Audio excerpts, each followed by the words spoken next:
There are days that change everything. Not the days that announce themselves, not the days that come with warnings and sirens and enough time to prepare. Those days are manageable. Those days, humanity has learned to survive. The days that change everything are the quiet ones, the ones that start like any other. This one started with coffee. Tony Stark was on his third cup by 7. In the morning, standing at the floor-to-ceiling windows of the Stark Tower penthouse, looking out at New York City waking up below him. The city moved the way it always moved, urgent and indifferent and alive in that specific way that only New York ever managed to be alive. Taxis, commuters. The distant sound of construction somewhere to the south. The ordinary magnificent chaos of 8 million people going about their lives simultaneously. Tony watched it and felt, as he sometimes felt in these quiet morning moments before the day fully claimed him. Something close to peace. It never lasted long. It lasted approximately 4 more minutes. Then the sky went dark, not gradually. Not the way skies go dark in storms, that slow bruising shift from blue to gray to the particular greenish-black that means something serious is coming. This was immediate, total. As if someone had reached up and turned off the sun. Every light in New York City flickered. Every electronic device within 300 miles experienced a simultaneous half-second interruption. That would later be described by engineers as technically impossible. And in the sky above Manhattan, in the space where 30 seconds ago there had been nothing but early morning blue, something appeared. It was not a ship. Tony had seen ships. He had fought alien invasions. He had stood on the ground and watched the sky fill with Chitauri, and he had flown a nuclear weapon through a wormhole, and he had come out the other side of all of it with a functioning heart, and a collection of scars that told the story of a man who had survived things that should have killed him. He knew what alien ships looked like. This was not that. This was a tear, a vertical rip. In the fabric of the sky itself, roughly half a mile wide. Its edges crackling with energy that had no color Tony could name, something between purple and black, and the specific shade of nothing that existed in the space between galaxies. Through it. Briefly, he could see something else. Another sky, red, burning, and then the tear stabilized and the things began coming through. They were not Chitauri. They were not anything Tony had in his database. They were large, each one easily twice the size of a human being, and they moved with the mechanical precision of soldiers who had done this before. Who had done this to other worlds before, who had arrived in other skies above other cities and done what they were clearly about to do here. Parademons? Though Tony did not know that word yet, he would learn it. He had approximately 45 seconds between seeing the tear open and Friday's voice, filling the penthouse with the controlled urgency of an AI that had been designed to deliver bad news efficiently. Boss. Multiple unidentified entities entering New York airspace from the anomaly. Numbers are, a brief pause that on Friday meant the number was significant. Large. How large? Tony said. He was already moving toward the suit. Current count is 400 and climbing. Rate of entry suggests the number will exceed 2,000 within 6 minutes. Tony stopped moving for exactly 1 second. 1 second in which he did the math and did not like the answer. Then, he kept moving. Get me a comm line to every Avenger. Get me S.H.I.E.L.D. Get me the Pentagon if they're awake, which they should be because that. He gestured at the sky outside, at the tear and the red beyond it, and the things pouring through it. Is visible from space. Already done, Friday said. Colonel Rhodes is airborne. Captain Rogers is 11 minutes out. Thor is not here, Tony said. He already knew. Thor had been off-world for 3 weeks. Worst possible timing in a career that had generated some genuinely impressive examples of worst possible timing. Correct, Friday said. Of course, Tony said. He stepped into the Mark L. The nanotech flowed across his body with the familiar sensation that he had never entirely gotten used to, and had stopped trying to. The cold, liquid metal feel of the suit assembling itself around him, the weight settling onto his shoulders. The HUD coming online with its cascade of data that transformed the world from what it looked like into what it actually was. He looked at the tear through the suit's sensors. The data was not reassuring. The energy signature coming through the tear was unlike anything in his database, not Infinity Stone energy. Not Chitauri power cells. Not any of the 17 categories of exotic energy he had catalogued over the years of fighting things that had no business existing. This was something else. Something that read on his sensors the way a black hole read on an astronomer's instruments, not as a thing that existed, but as a place where the normal rules had stopped applying. "Friday," he said. "What's on the other side of that tier?" A pause longer than Friday's pauses usually were. "Unknown," she said. "The dimensional signature doesn't match any recorded universe in our database. Whatever is on the other side, we have never seen it before." Tony looked at the tier, at the red sky beyond it, at the things still pouring through. "Great," he said. "Love a new experience." He flew out the window and into the darkened sky of Manhattan. The first paradigm that saw him changed course immediately and dove toward him with the single-minded aggression of something that had been bred for exactly this purpose. It was fast, faster than it looked. Faster than something that size had any right to be. Tony hit it with a repulsor blast at full power. It slowed down. It did not stop. Tony recalibrated in the half-second before impact and hit it with everything the Mark L had in its left arm. It stopped. "Okay," Tony said, banking hard to avoid 3 more that had redirected toward him. Tough noted. Adjusting, he had been adjusting his entire life. This was just the latest version of the same problem. The battle over Manhattan lasted 47 minutes.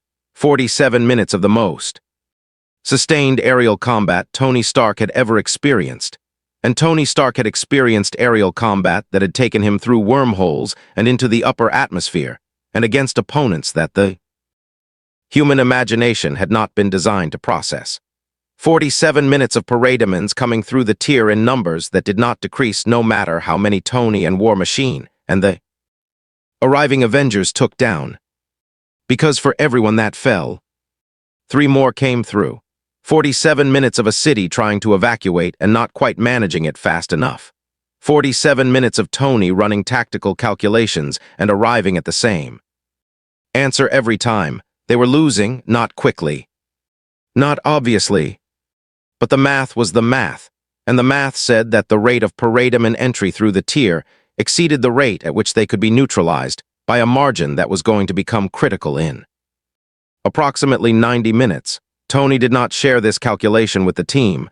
He shared it with Friday. "Options," he said.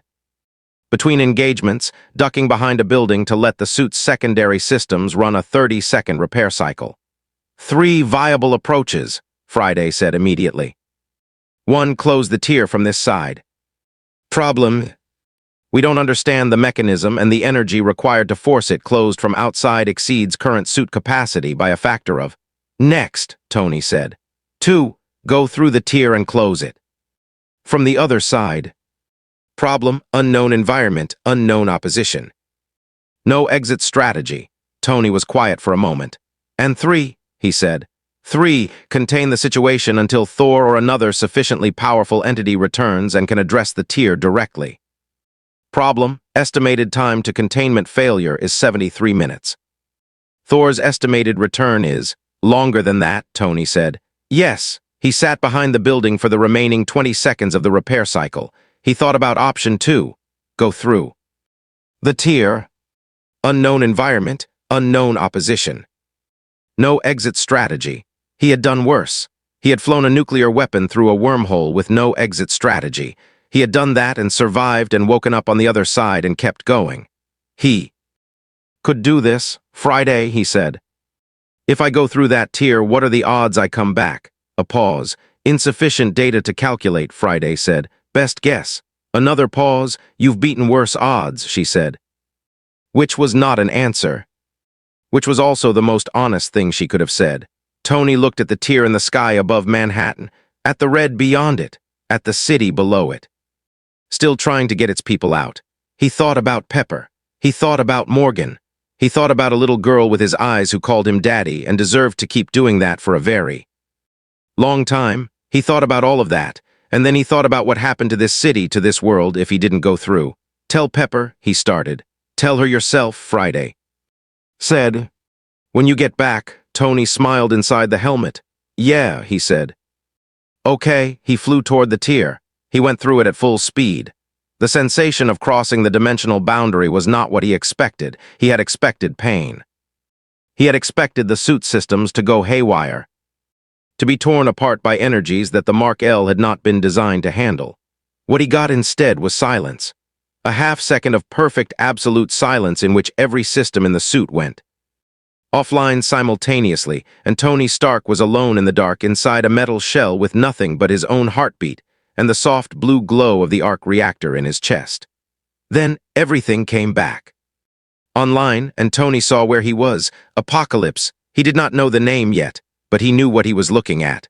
A world on fire, not metaphorically. Literally. The surface of the planet below him was covered in flame, vast industrial fires that burned in towers hundreds of feet tall, that had been burning for so long they had become part of the landscape, as permanent and unmovable as mountains. The sky was red, the same red he had seen through the tear, the red of a sky that had not seen an unfiltered star in longer than any living thing could remember. The air, even through the suit's filters, registered as toxic, heavy with ash and sulfur, and the byproducts of industry so vast and so old that it had become geological. And everywhere on the surface, in the air, moving between the fire towers in formations that his sensors counted and kept counting and did not reach the end of parademons. Hundreds of thousands of them. Tony hovered above Apokolips and ran the numbers. The numbers were very bad. Friday, he said quietly. Tell me you're getting all of this. Recording everything, Friday said, her voice slightly distorted by the dimensional interference but present, steady. Good, Tony said. Because I need you to find me whoever is in charge of this place. A pause. Boss, Friday said, her voice carrying something that an AI was not supposed to be able to carry. Something that sounded like fear. The energy signature I'm reading at the center of this world, she said. It's not a weapon, it's not a reactor. It's not any kind of technology. Then what is it? Tony said, a pause longer than any pause Friday had ever given him. It's a person, she said. Tony looked toward the center of Apokolips, toward the source of the energy signature, toward the thing that read on his sensors not as a weapon or a reactor or a technology, but as a living being. A living being that was putting out more raw energy than anything Tony had ever measured. More than the Tesseract, more than the Infinity Stones, more than anything. How is that possible? Tony said. Friday did not answer. Because Friday did not have an answer. Because some things existed outside the boundaries of what answers could contain. Tony Stark hovered above the burning world of Apokolips, and somewhere below him, in the center of all that fire and darkness and impossible power, something became aware of him, the way a mountain becomes aware of a fly, the way an ocean becomes aware of a raindrop, and two red eyes opened in the darkness and looked up to understand what walks into a fight. You have to understand what built it. And what built Tony Stark is a story that begins not with the man, but with the idea of the man. The idea that intelligence alone could be a superpower. The idea that a human being, fragile, mortal, made of the same biological material as every other human being who had ever lived and died on this planet, could look at a universe full of gods and monsters and alien armies and say, with complete sincerity, with zero hesitation, I can handle this, and then go handle it. Anthony Edward Stark was born on May 29, 1970 to Howard Stark and Maria Stark. Howard Stark was not a simple man. He was a genius, an inventor, a weapons manufacturer who had helped win a world war and built an empire from the technology that came out of it. He was also cold, demanding. The kind of father who showed love through expectation rather than expression, who communicated care through the assignment of problems to solve rather than through anything so straightforward as saying the words. Tony learned early that the way to reach his father was through brilliance, so Tony was brilliant, relentlessly, compulsively, with the driven intensity of a child who has figured out the one currency that buys him what he needs. He built his first circuit board at the age of 4, his first engine at 6. At 7 he rewired the electrical system of the Stark family home as a science experiment and plunged every room into darkness for 6 hours. Howard Stark grounded him for a week, and quietly, in the privacy of his own office, Told his assistant it was the most impressive thing he had ever seen a child do. He never told Tony. That silence, that specific gap between what Howard felt and what Howard said would shape Tony Stark more than any single event in his adult life. It would take him decades to understand that, and longer to forgive it. Tony entered MIT at 15, not because he had to. Not because there was any external pressure requiring him to compress his education into a timeline that most adults would have found brutal. Because he was bored. MIT was not boring. MIT was the first place Tony Stark had ever been where the people around him were genuinely, structurally keeping up with him. Where a conversation could go to the places he wanted it to go without him having to slow down, to simplify, to translate himself into a version that fit inside the limitations of whoever he was talking to. He loved it. He graduated at 17 with degrees in physics and electrical engineering. And then Howard and Maria Stark died in a car accident on a highway in December. And the boy who had spent his entire life trying to reach a father who kept his distance ran out of time to close the gap. Tony Stark inherited Stark Industries at 17 years old. He was not ready. No 17-year-old could have been ready. But Tony Stark had spent his entire life learning that readiness was a luxury and that the alternative to readiness was simply doing the thing anyway. So he did the thing anyway. Obadiah Stane ran the company while Tony finished growing up, which Tony did in the specific way that very intelligent people with too much money and not enough emotional scaffolding tend to grow up. Loudly, expensively, with a great deal of charm and a great deal of damage and the growing sense. Underneath all of it, that none of it was the point. The weapons were the point. That was what Stark Industries did. That was what Howard had built it to do, and what Tony had inherited the responsibility of continuing. The most advanced weapons systems in the world, sold to the United States military and its allies. Technology that won wars. Technology that Tony designed with the same compulsive brilliance he brought to everything, and with a level of personal distance from the consequences that he would later, in his more honest moments, be ashamed of. He built the weapons. He did not think about where they went, until Afghanistan. The details of what happened in Afghanistan have been told and retold in the years since in news reports, in classified military briefings, in the kind of whispered conversations that happen in the corridors of power when the people having them think no one is listening. The short version is this: Tony Stark went to Afghanistan to demonstrate a new weapons system. He was ambushed. He was captured by a terrorist organization called the Ten Rings. He was taken to a cave, and in that cave, with shrapnel working its way toward his heart, and a car battery connected to an electromagnet keeping him alive, and a fellow prisoner named Ho Yinsen who gave him the gift of time by giving him his own. Tony Stark built something, not the weapon his captors wanted, a suit, crude, heavy, nothing like what would come after, but a suit. Powered armor that could move and fight and most importantly fly. That could take a man with shrapnel in his chest, and a car battery keeping him alive and turn him into something his captors had not accounted for, something dangerous. He got out of the cave. Yinsen did not. Tony carried that with him. He carried a lot of things out of that cave, the shrapnel managed now by miniaturized arc reactor he built into his chest.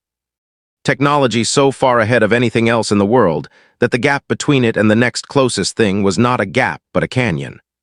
The clarity, the specific brutal understanding of what his weapons actually did when they reached the people they were sold to. The images burned into his memory of Stark Industries' weaponry in the hands of terrorists. The knowledge once acquired that could not be unacquired. And the idea that had started as a crude metal suit in a cave and had become, in the months after his return, the most sophisticated piece of technology in human history. Iron Man. The name came from the press. Not from Tony. Tony had not thought about names. Tony had thought about repulsor technology and armor plating and the aerodynamics of sustained flight at speeds that the human body was not designed to tolerate, and 1,000 other problems that needed solving before the suit was what he needed it to be. The name came later. The identity came with it. And what followed the cave? What followed the cave was a decade of Tony Stark becoming something that had not existed before in human history. Not a soldier, not a spy, Not a god or a super soldier or an alien or any of the categories that the world had developed to explain the people who stood between humanity and the things that wanted to hurt it. Something new. A human being who had decided that being human was not a limitation, who had taken everything that made him human, the intelligence, the stubbornness, the creativity, the fear, the love, the grief, the guilt, all of it, and turned it into armor. Not just the suit, the whole thing, every experience, every loss, every failure, every moment of standing in a situation that should have ended him and finding the thing, the angle, the solution. The impossible option that nobody else had seen that got him through it. Tony Stark did not have a superpower. Tony Stark was a superpower. The suits evolved the way Tony evolved constantly. Compulsively, each iteration addressing the failures of the last. Mark I, the cave suit. Heavy, crude, functional, built from scraps under impossible conditions. Mark II, the first real suit. Silver, sleeker, the beginning of what the armor could actually be. Mark III, gold titanium alloy, the suit that the world first saw and understood what it was looking at. And then onward. Suit after suit after suit, each one smarter and faster and more capable than the last. Each one incorporating lessons learned in the field from opponents who had forced Tony to be better or be dead. Whiplash. Justin Hammer's drones. The Mandarin. Ultron, that one still kept him up at night, the memory of what his own creation had tried to do to the world. The best intentions producing the worst outcomes. The specific horror of a mistake at that scale. He had built Ultron trying to protect the world. He had nearly ended it instead. That was the other thing about Tony Stark that people who only saw the suit tended to miss. The weight. The thing he carried that was not the shrapnel and not the arc reactor and not the physical evidence of all the times the suit had taken damage keeping him alive, the weight of knowing what he was capable of. Not just the good, both directions. Tony Stark at his best could save the world. Tony Stark at his worst could end it. And he knew that. He had always known that. It was the thing that drove him harder than any external threat. The knowledge that the most dangerous thing about Iron Man was not the weapons or the suit or the technology. It was the man inside it. And the man inside it was trying, constantly, imperfectly, with the full weight of everything he had done and everything he was afraid of doing to be worth the armor. He had not always succeeded. He had made mistakes that cost people things they could not get back. He had been arrogant when he should have been humble and humble when he should have stood firm and wrong in the specific ways that very intelligent people are wrong, completely. Confidently, and with excellent supporting arguments. But he had kept going. That was the thing about Tony Stark that mattered most, not the genius, not the suit, not the money or the charm or the ability to walk into a room full of the most powerful people in the world and immediately become the most interesting person in it. The fact that he kept going, through the cave, through the shrapnel, through Ultron, through the Infinity War and the 5 years after it, and the time travel and the final battle and all of it, through all of it. Tony Stark kept going, because somewhere underneath the armor and the wit and the carefully maintained image of a man who had everything under control, there was a kid from a cold house who had learned that the way you reached the people you loved was through what you built. And he had never stopped building. He had never stopped trying to build something worthy of the people he was trying to protect.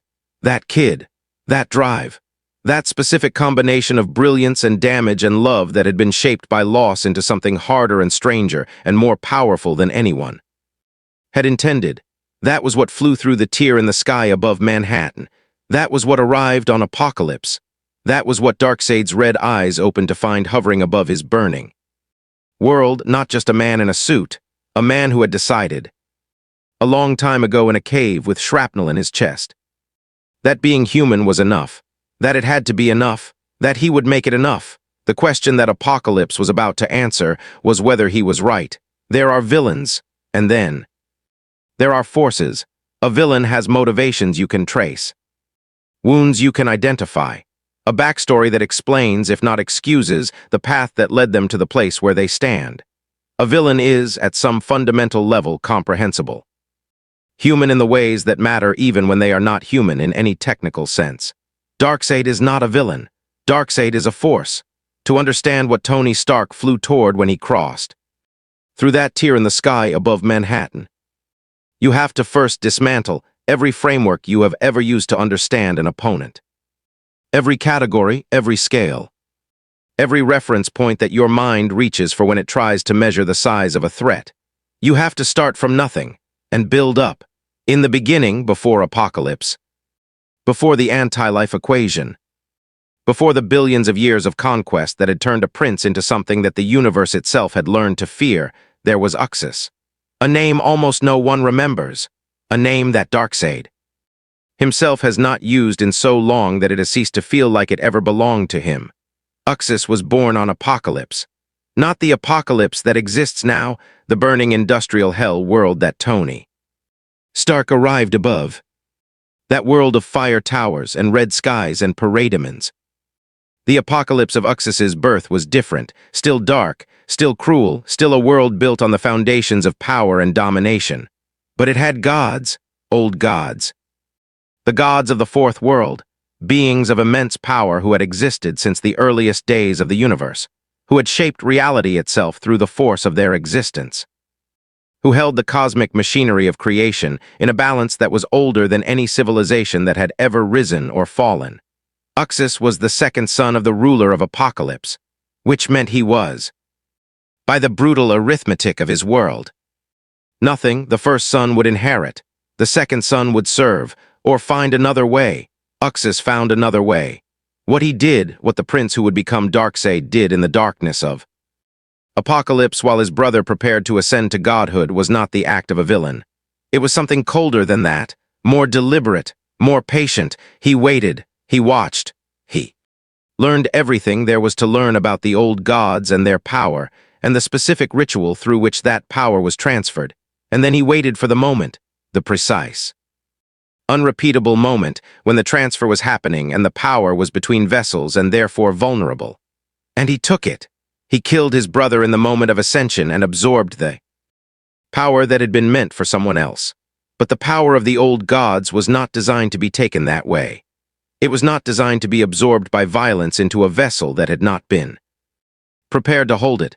It tore through Uxus like fire through paper. It burned away everything that he had been, the prince, the second son, the patient schemer who had waited in the shadows for his moment. It burned away Uxus entirely. What was left was not a god in any sense that the old gods would have recognized. What was left was something new, something that had been born in the gap between what Uxus had been and what the power had made of him. Something that looked at the universe with eyes that had been changed at such a fundamental level that what they saw was not what any other being in existence saw.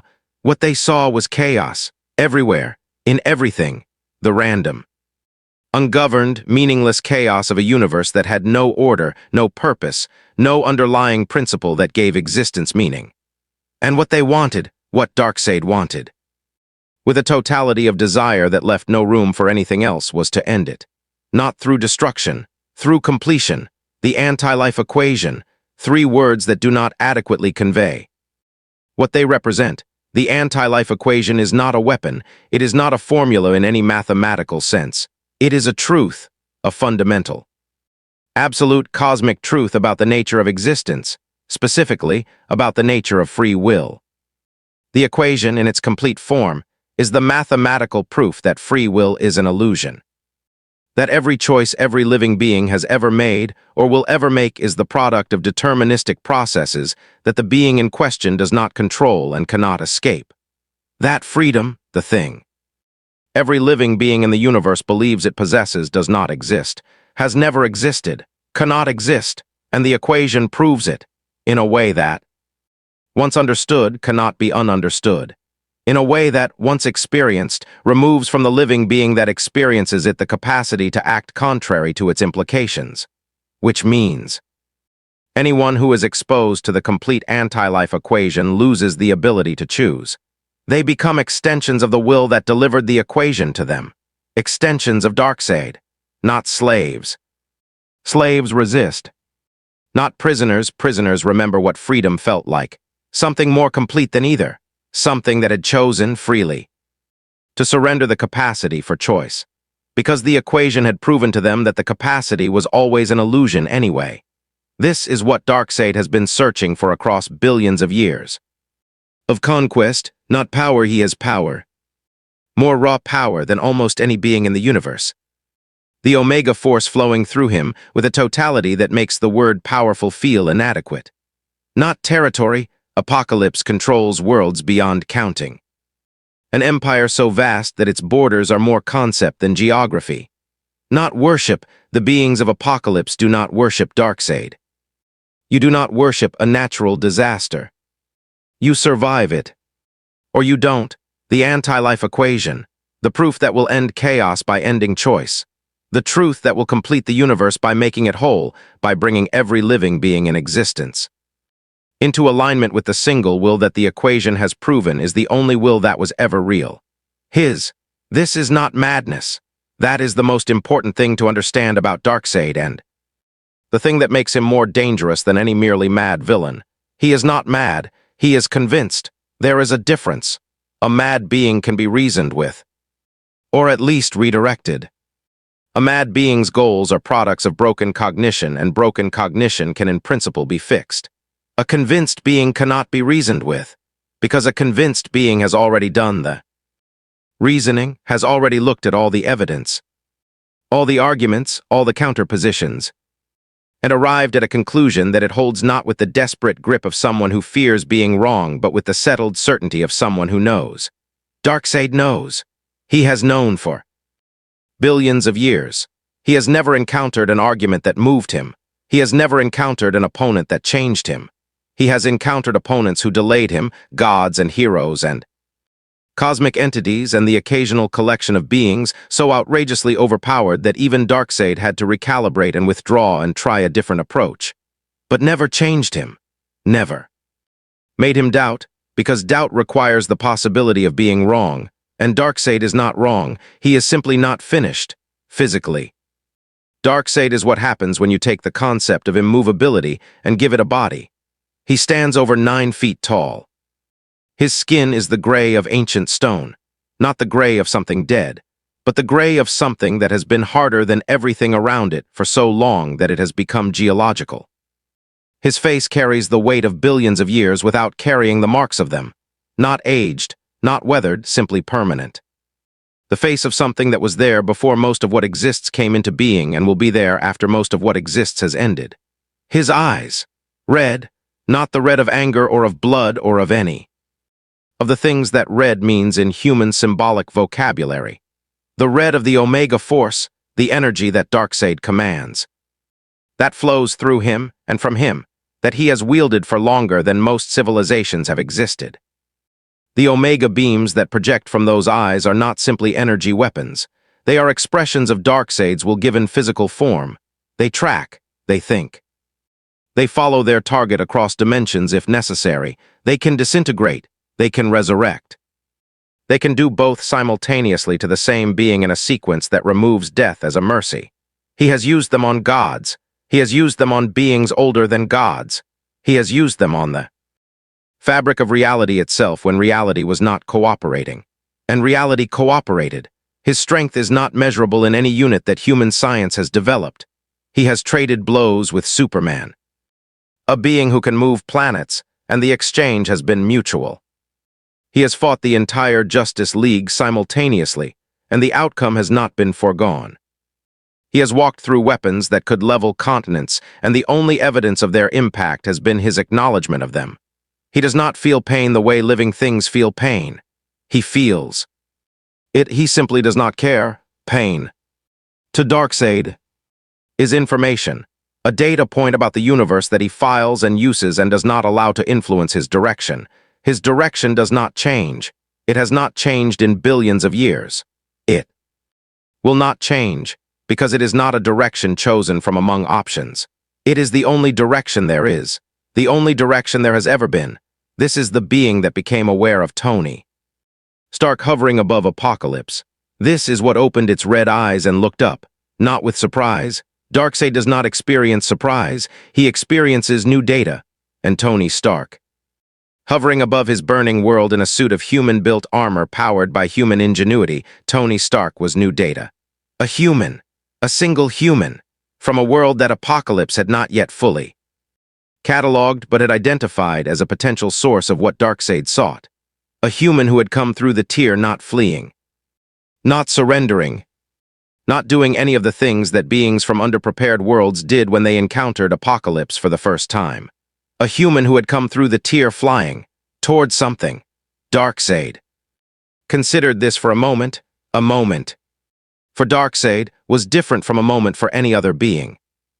A moment for Darkseid was the time it took to process new information fully, to take a data point and run it against billions of years of accumulated experience and arrive at a complete assessment. His assessment of Tony Stark took approximately 3 seconds. At the end of those 3 seconds, Darkseid stood from his throne, which he did not do often. He did not stand for armies. He did not stand for gods. He stood because the data point required closer examination. Because in billions of years of conquest and search, and the systematic dismantling of every obstacle the universe had placed between him and the anti-life equation, he had not seen this before. A mortal. Completely mortal, no divine inheritance, no cosmic enhancement, no alien physiology that provided capabilities beyond the human baseline. Just a man, in a suit he had built himself, who had crossed a dimensional boundary into Apokolips, voluntarily. Darkseid walked toward the surface, toward the new data point, toward the human who had come to his world, not because he felt threatened, because in billions of years he had never been. Interested before, and interest. For a being who had long since moved beyond most experiences as beneath his attention, was worth following. For now, Tony Stark had seen a lot of things. He had seen the inside of a wormhole, from the wrong side of a nuclear warhead. He had seen the surface of alien planets through the visors of suits that had taken him further from Earth than any human being had any right to go. He had seen the infinity gauntlet snap half the universe out of existence, and he had seen it snapped back, and he had stood in the rubble of both events and kept moving. He thought he had a reasonable sense of the range of things the universe was capable of showing him. Apokolips recalibrated that sense completely. He had been above the planet for 40 seconds before Friday finished. Her initial scan, and he had spent those 40 seconds simply looking, not assessing, not planning, just looking, because some things required a moment of pure, unmediated perception before the analytical machinery kicked in, because some things were big enough that the brain needed a second to simply register that they were real before it could begin the work of figuring out what to do about them. Apokolips was one of those things. From above, the planet looked like what you would get if you took every nightmare humanity had ever had about industrialization, every fear about what happened when production became the only value, when the world was stripped-mined of everything that was not immediately useful, when the sky was treated as a dumping ground and the ground was treated as a resource, and the beings that lived on both were treated as components and made it literal, made it planetary, made it permanent. The fire towers dominated the landscape from pole to pole, massive industrial chimneys hundreds of feet tall, burning with fires that had not been extinguished in millennia. Not because no one had tried, because the fires were the point. They were the byproduct of an industrial process so vast and so fundamental to the functioning of Apokolips that stopping them would have been like stopping the planet's rotation. It would have required more force than the planet could survive. Between the fire towers, the surface was a maze of machinery.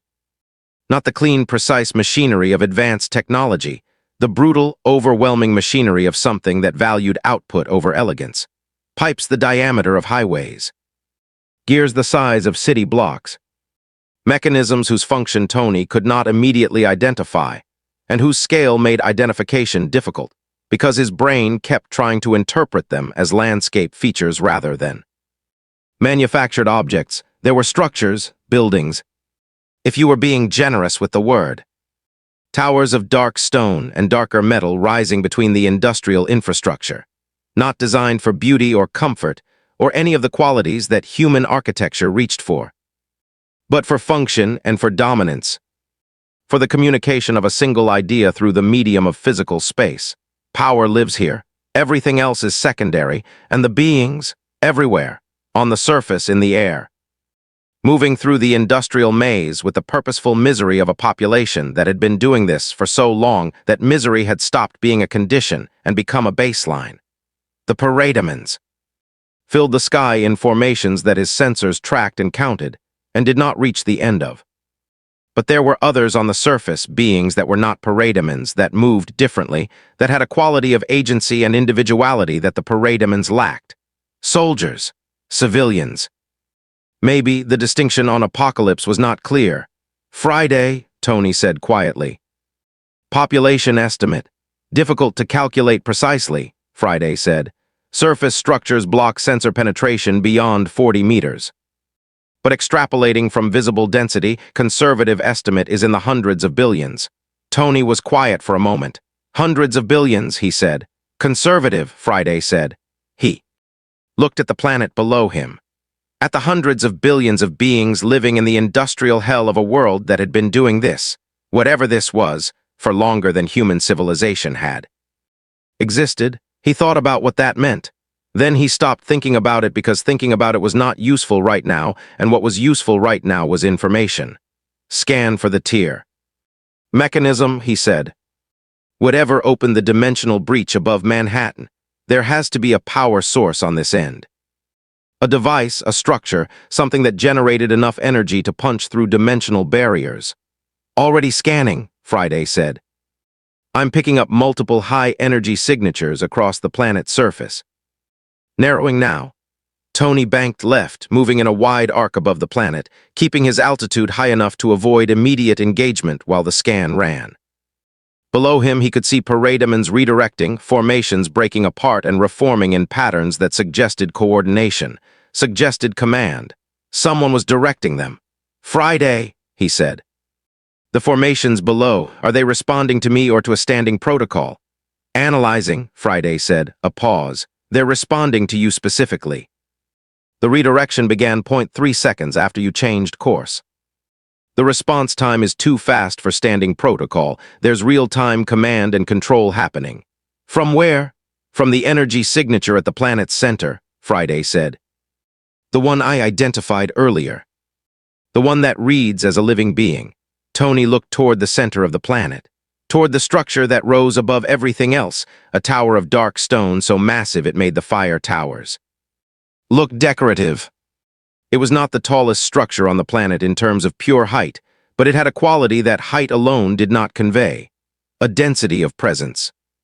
The feeling, even at this distance, of something that occupied its space more completely than anything around it.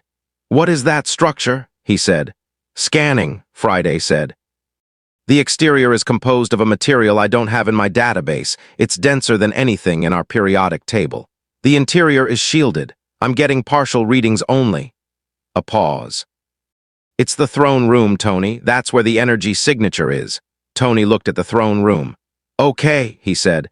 Let's talk about the tier mechanism first. Tell me what you're finding. 3 candidates, Friday said immediately. First, a structure in the northern hemisphere, coordinates uploading now. High energy output consistent with dimensional manipulation.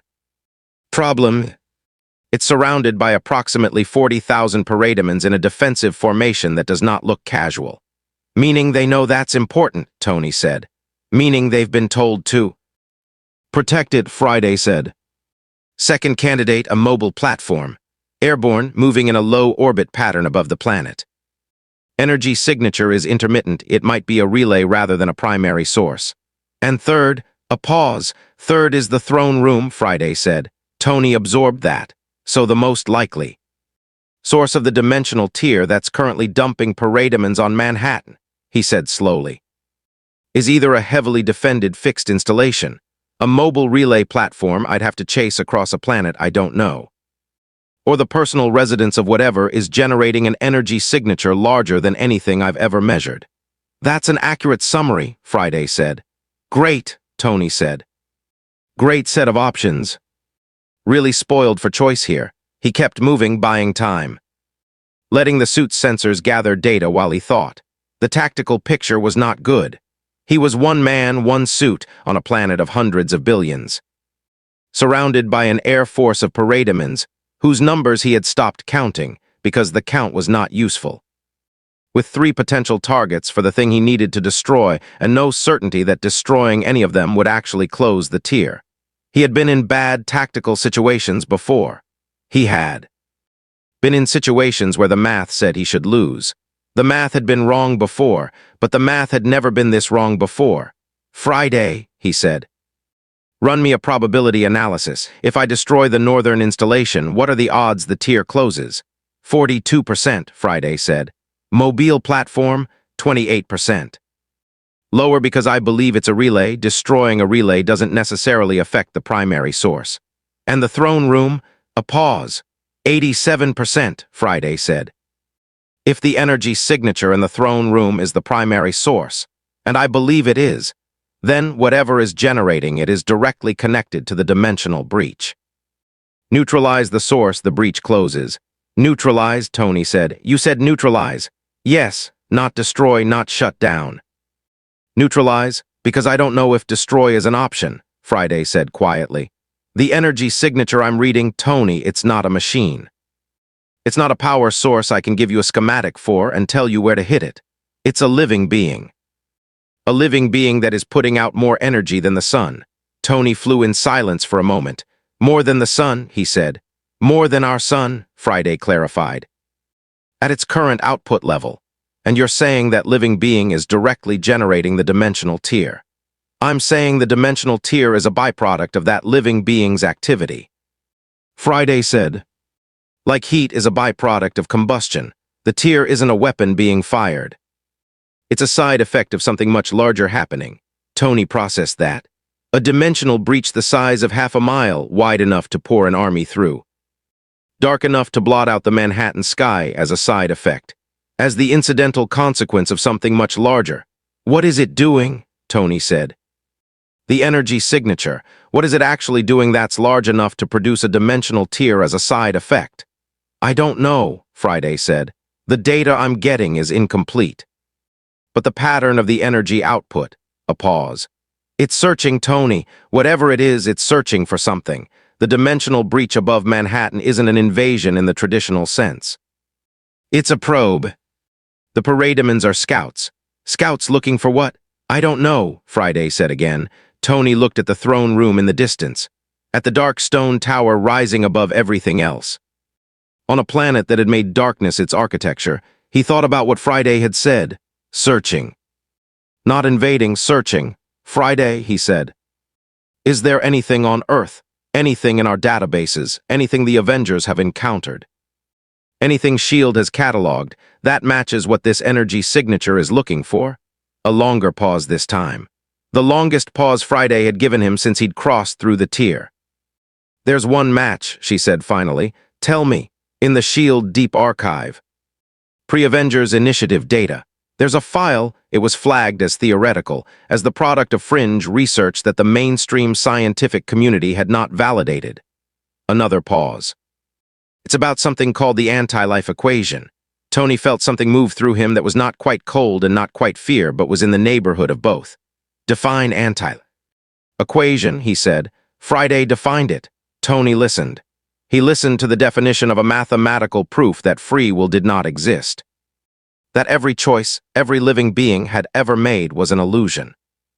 That the capacity for independent thought and independent action, the thing that made a being rather than a mechanism, was a story that existence told itself, and that the story was false.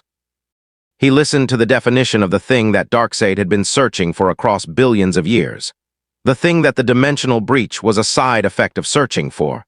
The thing that, if found and weaponized, would remove from every living being in the universe the capacity to choose, including the capacity to choose to fight back.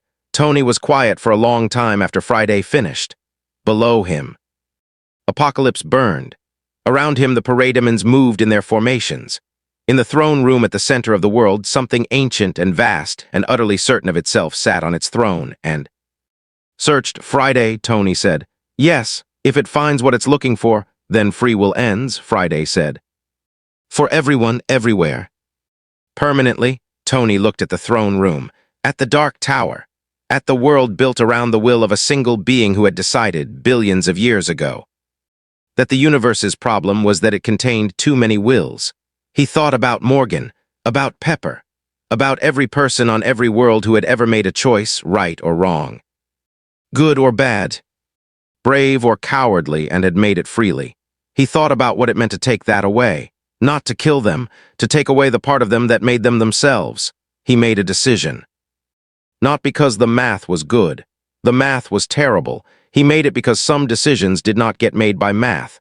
Some decisions got made by the thing underneath the math, the thing that had been there since a cave in Afghanistan, the thing that looked at a situation that should not be survivable and said, "I can handle this.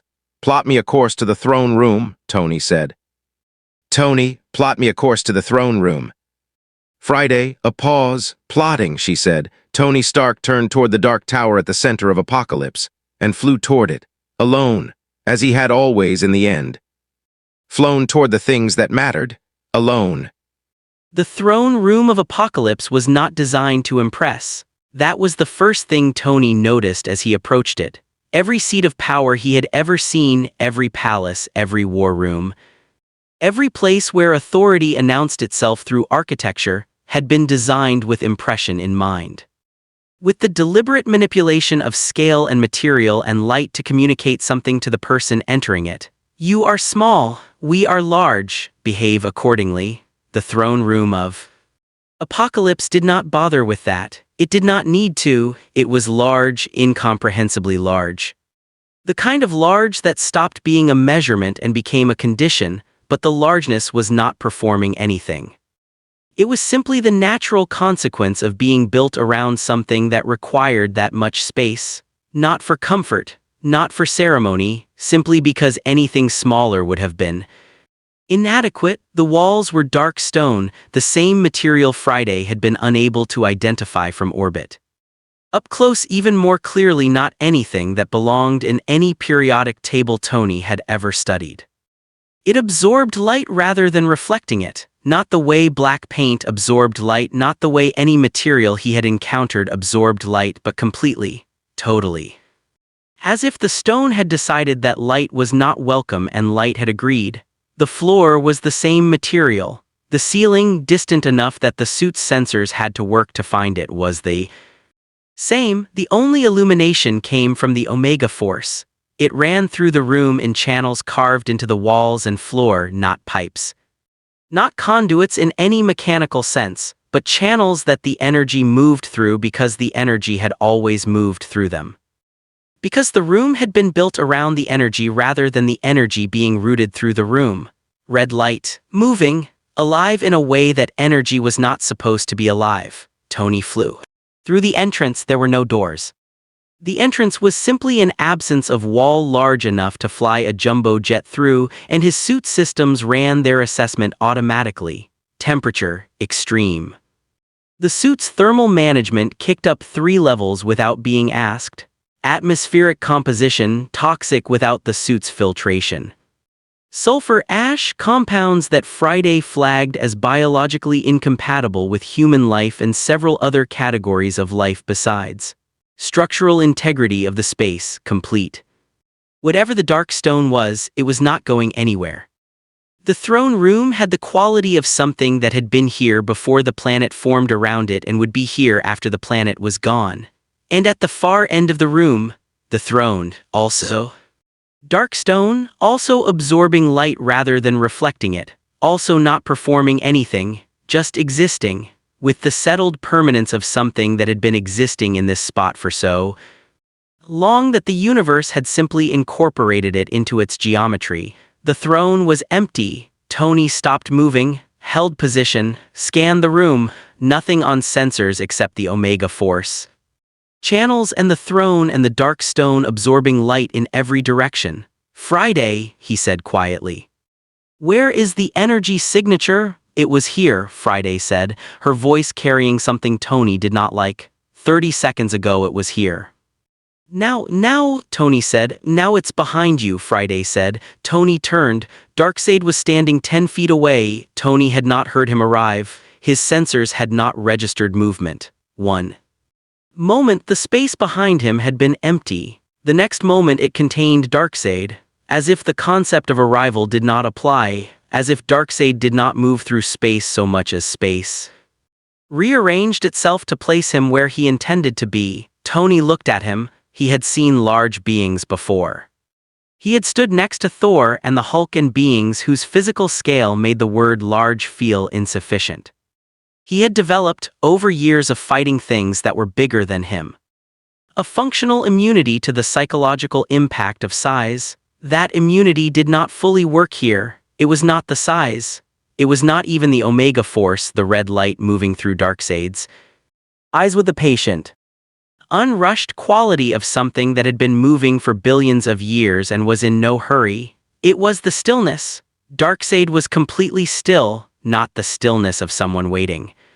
Not the stillness of someone restraining themselves. The stillness of something that had no involuntary movements. No fidget, no micro-expression. No unconscious physical tell of any kind. The stillness of something that was entirely in control of every aspect of its physical existence down to the cellular level. The stillness of something that had never in its entire existence been surprised. Tony's heart rate, according to the suit's biometric monitoring, had increased by 40% in the 2 seconds since he'd turned around. He was aware of this. He filed it. He kept his voice level. Nice place, he said. Very minimalist. I respect the commitment to a aesthetic. Darkseid looked at him. The red eyes moved across Tony with the quality of something conducting an assessment. Not the assessment of an opponent evaluating a threat, the assessment of a researcher examining a specimen. Thorough, unhurried, complete. It lasted approximately 4 seconds. It felt considerably longer. You are human, Darkseid said. His voice was not loud. That was the thing about it that Tony had not expected. He had expected loud. He had expected the voice of something that communicated through volume, that had grown accustomed to making itself heard across distances and had never needed to develop a quieter register because quiet was for things that could be ignored. Darkseid's voice was not loud, it was low. Measured, the voice of something that had never needed to raise itself because it had never spoken a word that was not heard. Completely, Tony said. 100% organic human, give or take an arc reactor and some titanium alloy. No divine inheritance, no cosmic enhancement, no alien DNA. Just a guy, Darkseid repeated, not mockingly, with the quality of someone repeating a phrase in order to fully process its implications.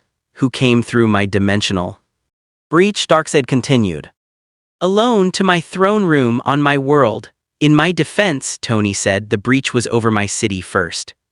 That's technically a home invasion situation and I was responding accordingly. A silence. Darkseid looked at him with those red eyes. You are not afraid, Darkseid said. I'm extremely afraid, Tony said. I'm just very good at not showing it. It's a skill, years of practice. You develop it when you spend a lot of time in rooms with people who will use your fear against you if they can see it. Another silence, longer this time. Something moved in Darkseid's expression, not much. A fraction of a change in the set of that permanent stone face. But something interesting, he said. Tony did not like being called interesting by something that had lived for billions of years. Interesting from Darkseid was not a compliment, it was a classification. I want to talk about the breach, Tony said. He kept his voice level, his posture even. The body language of someone having a negotiation rather than the body language of someone standing 10 feet from something that could remove him from existence without raising its heart rate. The dimensional tier above Manhattan, I need it closed. You need, Darkseid said. My city is under assault, Tony said. Your parademons are? My parademons are gathering information, Darkseid said. They have been instructed not to cause unnecessary destruction. What destruction has occurred is the result of resistance from your world's defenders. That's a very creative definition of not causing unnecessary destruction, Tony said. Destruction is a byproduct, Darkseid said. Not a goal. I have no interest in destroying your world, Stark. Tony's jaw tightened slightly inside the helmet. You know my name, he said. I know a great deal about your world, Darkseid said. More than your world knows about itself. More certainly than you expected me to know when you flew through my breach with the intention of negotiating from a position of ignorance. A pause. Sit down, Darkseid said. I'm good standing, Tony said. It was not a request, Darkseid said. The Omega force in the channels around the room pulsed once. Tony felt it in the suit, a resonance. A vibration at a frequency that the suit's systems registered as a warning and that his body registered as something more primal than warning. Something that the part of the brain that predated conscious thought registered as the presence of something fundamentally more powerful than itself. He stayed standing. It cost him something to stay standing. He stayed anyway. I don't take requests or instructions from beings who are currently invading my planet, Tony said. House rules. Another silence, the longest one yet, and then Darkseid did something Tony had not anticipated. He almost smiled. Not a full smile. Not anything that reached the eyes, nothing reached those red eyes except the Omega force moving through them. But a fraction of a change in the set of that permanent face that was the structural predecessor of a smile. The expression of something that had encountered a situation slightly outside its expected parameters and found it. Against all probability mildly diverting. You are not what I expected, Darkseid said. I get that a lot, Tony said. I expected a soldier, Darkseid said. Your world has soldiers, enhanced beings, gods by some definitions. I expected your world to send one of those. The red eyes moved across Tony again. Instead it sent you? I sent myself, Tony said. Nobody sends me anywhere, another house rule. You sent yourself, Darkseid said slowly, a human, mortal. Unenhanced by any force beyond your own ingenuity. A pause. Why? Tony looked at him, at the red eyes, at the 9 feet of dark stone permanence that had been alive since before his planet formed. Because someone had to, Tony said. And I was available. Darkseid was quiet for a moment. I want something from your world, he said. The shift was abrupt. The conversation moving from assessment to declaration without transition. The communication style of something that did not feel the need to ease into its points. Something that may or may not exist there. My search has indicated a probability that it does. The anti-life equation, Tony said. Darkseid went very still, stiller than before. Which had not seemed possible. The Omega force in the channels around the room pulsed again. Stronger this time, the suit's warning systems escalated 2 levels. You know that name, Darkseid said. I did my homework on the way over, Tony said. His voice was steady. His heart rate, according to the biometrics, was now 60% above baseline. Friday is very thorough. Then you know what it means, Darkseid said, what it would mean for your world. For every world, I know what you think it means, Tony said. I know what you've been doing for billions of years trying to find it. I know what happens to every world that gets in the way of that search. He met the red eyes directly, and I know it's not happening to mine. The silence that followed was different from the silences before it. Those silences had been the silences of assessment, of calculation, of something processing data at a speed and depth that Tony could approximate but not match. This silence was different. This was the silence of something that had just been told no by a human in its own throne room, on its own world. Darkseid looked at Tony Stark for a long moment, then he spoke, and what he said was not a threat. It was not a declaration of war. It was not any of the things that the moment seemed to be building toward. Tell me, Darkseid said quietly. How does a mortal man, a being whose entire existence is contained within a span of decades, who was built by processes he did not choose for purposes he did not select, who will end as all mortal things end? In entropy and silence, tell me how such a being looks at what I am and says the word no. Tony was quiet for a moment. It was a genuine question. He could hear that, beneath the weight of the voice and the red eyes and the billions of years, it was a genuine question.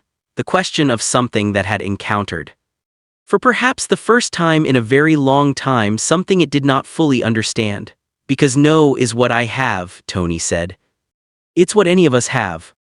The ability to look at something, no matter how big, no matter how certain of itself, no matter how many billions of years it's been doing what it's doing, and say that's not happening here.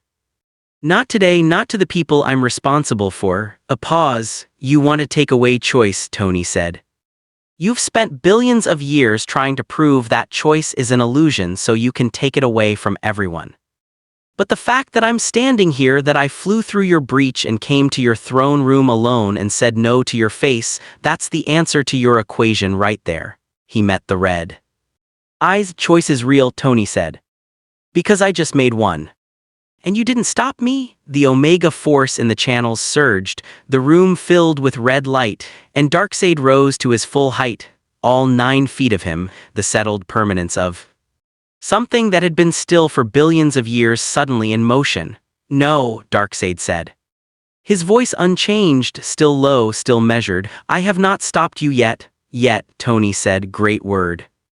Lot of hope in that word. You will tell me, Darkseid said, what your world knows about the equation. You will tell me willingly or I will take it. The outcome is the same. The process is the variable. I'm going to go with option 3, Tony said. There is no option 3, Darkseid said. There's always an option 3, Tony said. I just haven't built it yet. He fired every repulsor in the suit simultaneously, full power. Every system at maximum output directed at a single point, the center of Darkseid's chest, where the Omega force was concentrated, where the energy signature was strongest. Where Friday's analysis said a focused impact had the highest probability of creating any kind of result. The blast lit the throne room. It was, by any objective measure, an extraordinary amount of energy. Darkseid took one step back, one step. He looked down at his chest. At the point of impact. At the place where the full power output of the most advanced suit Tony Stark had ever built had connected. Then he looked up at Tony. Interesting, he said again, and the Omega beams came. Tony had 0.03 of a second between Friday's warning and impact. He moved, not fast enough. The beam caught the suit's left arm and the left arm ceased to exist, not damaged. Not broken, not torn off, ceased to exist. The nanotech tried to compensate, rerouting, rebuilding. Pulling material from other sections of the suit to replace what had simply been removed from reality. Tony hit the wall of the throne room. The dark stone that absorbed light absorbed the impact. Absorbed it completely. The wall not cracking, not denting, simply accepting the collision and giving nothing back. Tony peeled himself off it. His left arm was rebuilding. 30 seconds, Friday said in his ear, 30 seconds to restore full functionality. He had 30 seconds. He used them. He moved fast, unpredictable. The evasion pattern he had developed over years of fighting opponents who were faster and stronger than him, not trying to match their speed, trying to be where they were not. Turning the predictability of superior force into a liability by being the thing superior force could not easily target. Darkseid tracked him. The Omega beams tracked him, because the Omega beams always tracked their target. That was what they did. Tony had read that in S.H.I.E.L.D.'s file and had noted it and had spent approximately 20 seconds in the breach developing a theoretical counter and had not had time to build it and was now experiencing the practical consequences of that gap between theory and implementation. The beam clipped the suit's right leg. The right leg ceased to exist from the knee down, nanotech compensating. Rebuilding. 60 seconds this time. Tony was now operating a suit that was missing a left arm and a right leg from the knee down and was in the throne room of the most powerful being he had ever encountered on a planet he did not know how to leave. Friday, he said. His voice was still level, his heart rate was not. Options. One option, Friday said. Immediate withdrawal. The breach above Manhattan is still open. If you can reach it, if I can reach it, Tony said, from here with half a suit. Through however many parademons are between this throne room and the breach. Yes, Friday said. That's the one option. That's the one option. Tony looked at Darkseid. Darkseid had not moved from the center of the throne room. He was watching Tony with those red eyes, not pursuing, not pressing the advantage, watching with the quality of something conducting an experiment, observing how the subject responded to conditions. "You're not coming after me," Tony said. "No," Darkseid said. "Why? Because you are more interesting alive and in motion than you would be as a cautionary example," Darkseid said. "You have told me something about your world that my parademons could not. You have shown me the quality of what I am dealing with." A pause. "And because," Darkseid said, "you will come back." "I will," Tony said. "You will," Darkseid said. "Because your world is not safe while my search continues. Because the beings you are responsible for are in danger as long as I am looking for what I am looking for. Because you are, as you said yourself," the red eyes held him, "the kind of person who makes choices. And you think you know what choice I'll make," Tony said. "I know what choice any being makes," Darkseid said. "When the people they love are in danger. The choice is not a choice, it is a certainty dressed in the clothes of freedom." He turned back toward his throne. "Go, Stark," he said. "Go back to your world, build your option 3. Come back when it is ready." He sat. "I will be here," he said. "I am always here." Tony looked at him for one more moment. Then he turned and flew toward the entrance, toward the breach, toward Manhattan. Behind him, the Omega Force moved through the channels of the throne room, red and patient and eternal, and Darkseid sat on his throne and watched him go, with something in those red eyes that was not triumph, not yet, something that was closer to anticipation. The anticipation of something that has been waiting for billions of years and has learned, in all that time, that the waiting is always worth it. Tony broke through the breach above Manhattan at full speed. The city was still dark below him, the parademons were still in the sky, but they were pulling back, retreating through the breach in the same formations they had arrived in, ordered, deliberate, as if someone had told them to. Tony hovered above Manhattan and watched them go. Breach sealed itself behind the last of them. The sky above Manhattan was empty. The sun came back, slowly. The way suns come back after something has put them out, with the tentative quality of light that is not sure yet whether it is welcome. Tony hovered in the returning sunlight with half a suit and a heart rate that was only now beginning to come down from the heights it had reached in that throne room. "Friday," he said. "Yes, record everything. Everything I saw, everything you scanned, everything we know about what just happened, full documentation." "Already done," Friday said. "Good." A pause. "Because we have work to do." "What kind of work?" Friday said. Tony looked at the sky where the breach had been, at the empty blue of a Manhattan morning that had almost become something else. "The kind that gets me ready to go back," he said. He flew toward the tower. Below him the city moved, urgent and indifferent and alive, 8 million people going about their lives, not knowing how close it had come, not knowing it was not over. Tony knew, Tony always knew. That was the thing about being the one who went through the breach. You came back knowing things you couldn't unknow. You came back changed, and you got to work. Tony Stark had built things under pressure before. He had built the first Iron Man suit in a cave with a car battery and a box of scraps while shrapnel worked its way toward his heart. He had built a new element in his garage when the palladium in his chest was killing him. He had built a time machine in a barn when the fate of half the universe depended on getting the quantum mechanics right. He knew what building under pressure felt like. This was different. This was not pressure in the conventional sense. Pressure implied a force being applied from outside. A deadline, a threat. An external condition creating urgency. What Tony felt in the 72 hours after returning from Apokolips was not pressure from outside. It was weight from inside, the weight of what he had seen, the weight of what he knew was coming. The weight of Darkseid's voice in the throne room, low and measured and completely certain, saying, "You will come back." He had not slept. He had tried once for approximately 40 minutes.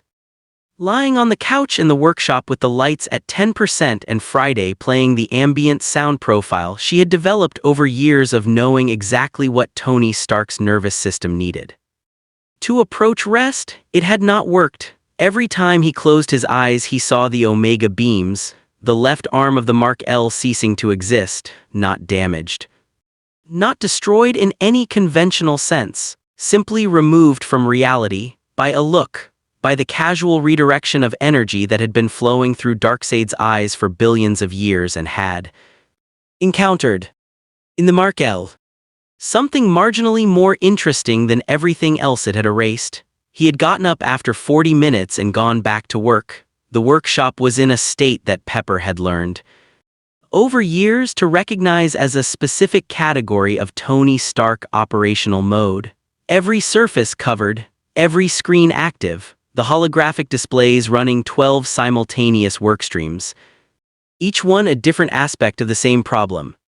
Each one requiring the full attention of a mind that had learned to distribute itself across multiple complex problems simultaneously, because one complex problem at a time was not enough to keep it occupied. Friday managing the data, Friday running simulations, Friday doing in milliseconds what would have taken a team of physicists years and then presenting the results to Tony so he could look at them and immediately identify the three things the simulation had gotten wrong.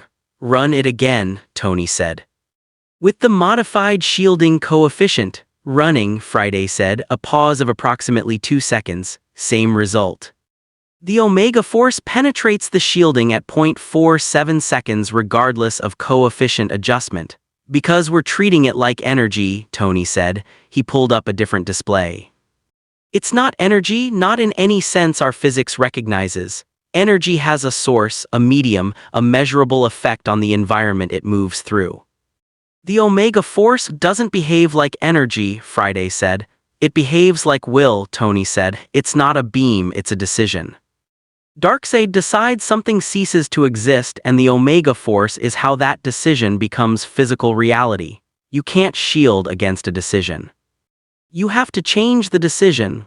A silence. How do you change Darkseid's decision? Friday said. You make the cost of the decision higher than the benefit, Tony said. You make choosing not to fire more advantageous than choosing to fire. You're describing deterrence, Friday said. I'm describing the only thing that's ever worked against opponents you can't beat in a straight fight, Tony said. Deterrence, mutually assured consequence. You make the other side understand that using their most powerful weapon costs them something they're not willing to pay. What could possibly cost Darkseid something he's not willing to pay? Friday said. Tony looked at the display, at the data from Apokolips, at the energy signature readings, at the one piece of information that had been sitting in the corner of his analysis since he'd returned and that he had been circling without directly addressing because directly addressing it required accepting an implication he was not comfortable with. The anti-life equation, he said. Friday was quiet. He doesn't have it yet, Tony said. That's the whole point, billions of years of searching and he doesn't have it yet, which means it's the one thing he actually needs. The one thing he can't replace with the Omega Force or an army or any of the other weapons in his arsenal. You're saying, Friday said slowly, that if you had something he needed, then destroying me costs him something, Tony said. Then I'm not just a data point to be collected and discarded, I'm a variable he has to keep alive. Tony, Friday said. If you're suggesting what I think you're suggesting, tell me I'm wrong, Tony said. A pause. I can't tell you you're wrong, Friday said. But I can tell you that what you're describing requires understanding the anti-life equation well enough to be a credible threat of having it. And understanding the anti-life equation is the most dangerous thing a human being has ever attempted, Tony said. I know. He looked at the display for a long moment. I'm going to need help, he said. He called Bruce Banner first. Bruce arrived at the workshop 6 hours later with the specific expression he wore when Tony had called him about something that sounded reasonable on the phone and became less reasonable the more details emerged. He stood in the doorway of the workshop and looked at the 12 simultaneous workstreams and the holographic displays and the state of the room and the state of Tony and said nothing for a moment. How long have you been awake? He said. Irrelevant, Tony said. It's relevant to the quality of the science, Bruce said. He came into the workshop and looked at the nearest display. His expression shifted from concerned to something more complicated as he read what was on it. Tony, is this the anti-life equation? Working theory, partial. Tony pulled up a chair. Sit down, I need your brain. Bruce sat. He looked at the display for a long time. You understand what this is, he said finally. Not a question. I understand what it would do if it were complete, Tony said, which is why it can't be complete. I'm not trying to build the equation.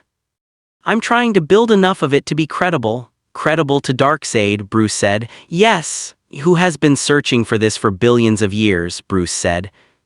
Who is better positioned than any being in the universe to assess whether what you've got is real or not? Which is why it has to actually be real, Tony said. Partial but real, the foundation. The first principles. Enough that when he looks at it he knows it's genuine and knows that I have enough of it to be worth keeping around. Bruce was quiet for a moment. What happens, he said. If you build the foundation and he takes it from you and uses it to complete the rest? Tony looked at him. That's the problem I haven't solved yet, he said. That seems like a fairly significant problem, Bruce said. Hence why I need your brain, Tony said. I have the leverage angle, I need the failsafe, something that makes the partial equation useless to him without me.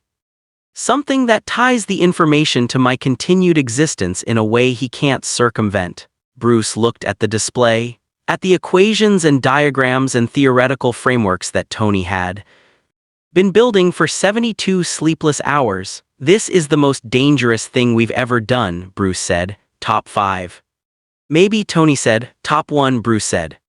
By a significant margin. A silence. Are you in? Tony said. Bruce looked at the display, at the partial framework of the most dangerous idea in the universe. I'm in, he said. God help us both. I'm in. They worked for 6 days. 6 days of the most concentrated scientific effort Tony had ever been part of, and Tony had been part of efforts that had bent the laws of physics, that had opened doorways through time, that had produced technologies decades ahead of anything the wider world could process. This was different, because this was not physics. Physics had rules. Physics had frameworks that had been tested and validated and built into structures that, however mind-bending, were ultimately comprehensible. You could be wrong about physics and correct yourself. You could test a hypothesis and the test would tell you something real. The anti-life equation was not physics. It was philosophy made mathematical. It was the attempt to express in formal, logical terms something that lived in the gap between what science could measure and what consciousness actually was. Free will, the question of whether the experience of choosing the felt sense, of standing at a fork and going one way rather than another, of being the author of your own actions, corresponded to anything real in the structure of the universe, or was simply a story that sufficiently complex information processing systems told about themselves. Tony had opinions about this question, strong ones. He had always had strong opinions, but working through the mathematics of the equation, working through the actual formal logic of what Darkseid's search had been reaching toward for billions of years was a different experience from having opinions about it. Because the mathematics was not obviously wrong, that was the thing he had not expected. He had expected to work through the framework and find the flaw. The place where the logic broke down, where the proof failed. Where the conclusion that free will was an illusion ran into the hard wall of something that could not be explained away. He had expected to find it quickly. He had not found it. Bruce, he said. On the 4th day. 3 in the morning, the workshop lit only by the displays, empty coffee cups. The specific silence of 2 people who have been working at the edge of what is possible for long enough that the edge has become normal. I see it, Bruce said. He was looking at the display on his side of the table. His face was doing something complicated. The proof holds, Tony said. The proof holds, Bruce confirmed. A silence. The partial proof holds, Tony said. We don't have the complete equation, we can't have the complete equation, but what we have is enough to see where it goes, Bruce said. And where it goes is, don't, Tony said. Bruce stopped. Don't say it, Tony said. If you say it out loud it becomes more real than I need it to be right now. Let's just, he looked at the display. Let's just focus on the failsafe. Bruce looked at him for a moment. Then he nodded. The failsafe, he said. The failsafe took 2 more days, what they built in the end. After 2 days of theoretical frameworks and failed approaches and one genuinely catastrophic simulation that had required Friday to run an emergency containment protocol and had left both of them sitting on the workshop floor in silence for 20 minutes processing what had almost happened was elegant.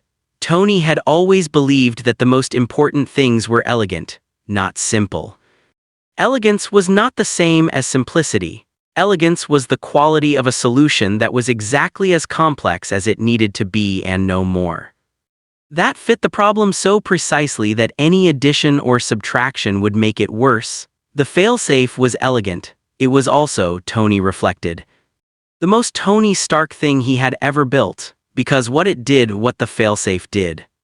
In the most fundamental sense was tie the partial equation to the arc reactor, to his heart, not metaphorically, the partial framework of the anti-life equation, encoded in a format that was theoretically accessible but practically useless without the specific quantum signature of the arc reactor to unlock it, a signature as unique as a fingerprint, as irreproducible as a specific consciousness, was now stored in a way that made it genuinely, verifiably inaccessible without Tony Stark alive and cooperative. You could take it from him, but taking it would destroy it. You could copy it, but a copy without the quantum key was noise. You could torture him for it, but torture would not extract a quantum signature. The only way to access the partial equation was with Tony Stark alive, conscious, and choosing to provide the key. Choosing, the irony was not lost on him. The only way to access a partial proof that choice was an illusion was through an act of choice.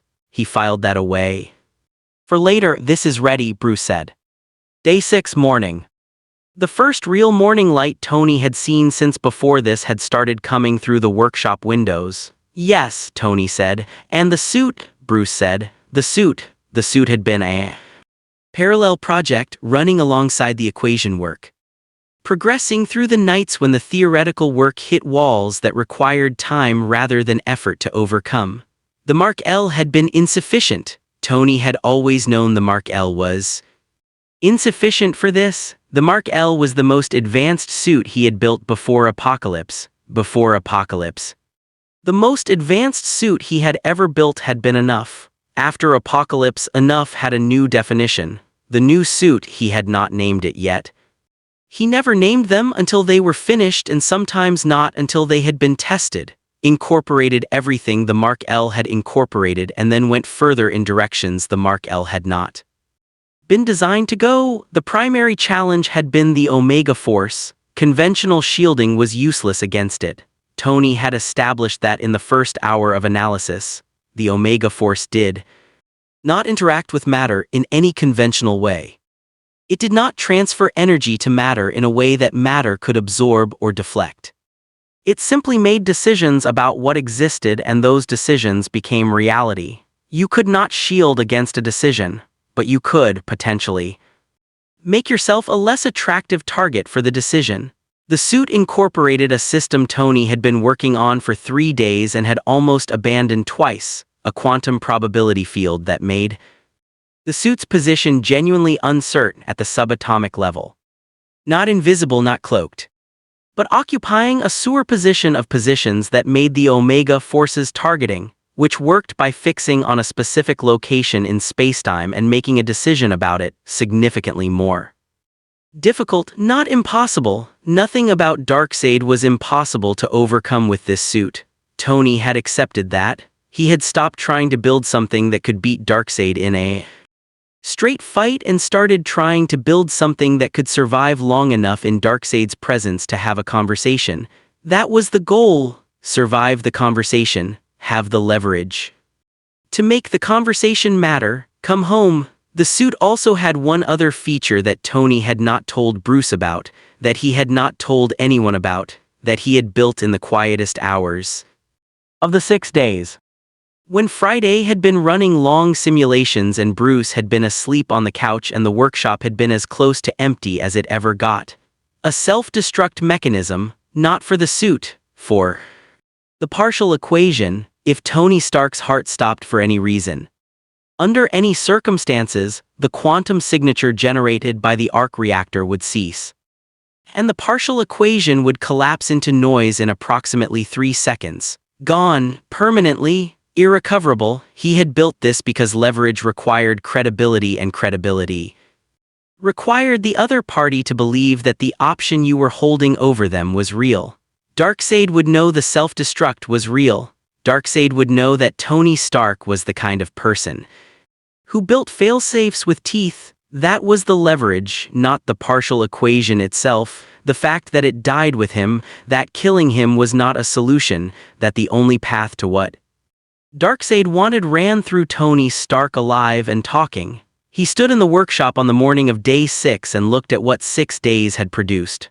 The suit, gleaming and new and incorporating things that the laws of physics had not previously been asked to incorporate. The partial equation, locked behind a quantum key that was his heartbeat. And the plan, such as it was. You're going back, Bruce said. He was standing in the workshop doorway. He had been watching Tony for a few minutes, and Tony had let him. Because Bruce Banner looking at something quietly for a few minutes was usually Bruce Banner arriving at something worth saying. Yes, Tony said. Pepper knows. A pause. Pepper knows I'm working on something, Tony said. She doesn't know the specifics. Tony, if I tell her the specifics, Tony said, she will make very good arguments for why this is a bad idea, and the arguments will be correct. And I will not have good counter-arguments, because the counter-argument is that it's a bad idea and I'm doing it anyway, and that is not a satisfying counter-argument for someone who loves you. Bruce was quiet for a moment. Tell her, he said. Whatever you're going to tell her before you go. Don't, he stopped. Don't leave things unsaid. Tony looked at him, at Bruce Banner, who knew something about leaving things unsaid, about the cost of it. Yeah, Tony said. Okay, he found Pepper in the kitchen. Morgan was at school. The house had the specific quiet of a weekday morning after a child has left it, the settled stillness of a space that had been loud and was now waiting to be loud again. Pepper was at the kitchen counter with coffee and looked up when he came in. She looked at him for a moment, at the 6 days of no sleep and the weight of what he'd been carrying and the thing in his eyes that she had learned over years to read. Tell me, she said. He told her, all of it. Apokolips. Darkseid, the anti-life equation, the partial framework, the failsafe. The plan. He told her the way he had learned, slowly and imperfectly and through many failures, to tell Pepper Potts things completely, without editing for her reaction. Without managing the information to produce a specific response, just the truth, all of it. She listened without interrupting. When he finished, she was quiet for a long moment. She looked at her coffee, then she looked at him. Is there another way, she said. If there were another way, Tony said. I would have found it in 6 days of looking. Another silence. The failsafe, she said. If your heart stops, the equation dies with me, Tony said, which means he needs me alive. Which means you're betting your life, Pepper said, on the restraint of a being who has shown restraint to no one in billions of years. I'm betting my life, Tony said. On the fact that what Darkseid wants is more important to him than what he could do to me. I'm betting that even Darkseid does cost-benefit analysis. And that the cost of killing me, losing the partial equation permanently, outweighs the benefit of whatever else he gains from it. Pepper looked at him. That's a very thin bet, she said. No, Tony said. Tony, I know, he said again. Quieter. I know it's thin. I know the math is bad. I know there are 100 ways this goes wrong and maybe 2 ways it goes right. He met her eyes. But I know what happens if I don't go. I've seen what Darkseid is building toward. I've seen what the anti-life equation would mean. And I know that I am the only person who currently has the leverage to slow it down. A pause. I have to go, he said, because I'm the one who went the first time. Because I'm the one who knows what's over there, because if not me, then who? Pepper looked at him for a long time. The specific look she had, the one that saw through everything. Through the armor and the wit and the carefully maintained image of a man who had everything under control. The look that saw the kid from the cold house. Come back, she said, not a request. "A condition? That's the plan," Tony said. She crossed the kitchen and held him. He held her back. In the quiet of a house waiting to be loud again, in the specific stillness of a morning. That might be ordinary or might be the last ordinary morning, and there was no way to know which. He held her, and then he went back to the workshop, and he put on the suit, and he opened the breach, and he went back. The second time Tony Stark crossed through the dimensional breach, he knew what was waiting on the other side. That made it harder. The first time there had been the buffer of the unknown. The particular mercy of not fully knowing what you were flying toward, which was not really mercy at all, which was simply ignorance dressed in mercy's clothes. But which functioned similarly in the moment. In the moment, it had allowed him to move without the full weight of what he was moving toward landing on him completely. The second time he knew the red sky and the fire towers and the hundreds of billions and the parademons filling the air in formations that responded to a single will in real time. He knew the dark stone throne room and the Omega Force moving through its channels like something alive. He knew the stillness, he knew the red eyes, he went through anyway. The breach opened above Apokolips the same way it had the first time, the tear in reality stabilizing into a vertical rip, with edges crackling with energy that had no color Tony could name. He came through it at speed, the new suit systems coming online simultaneously, the quantum probability field activating.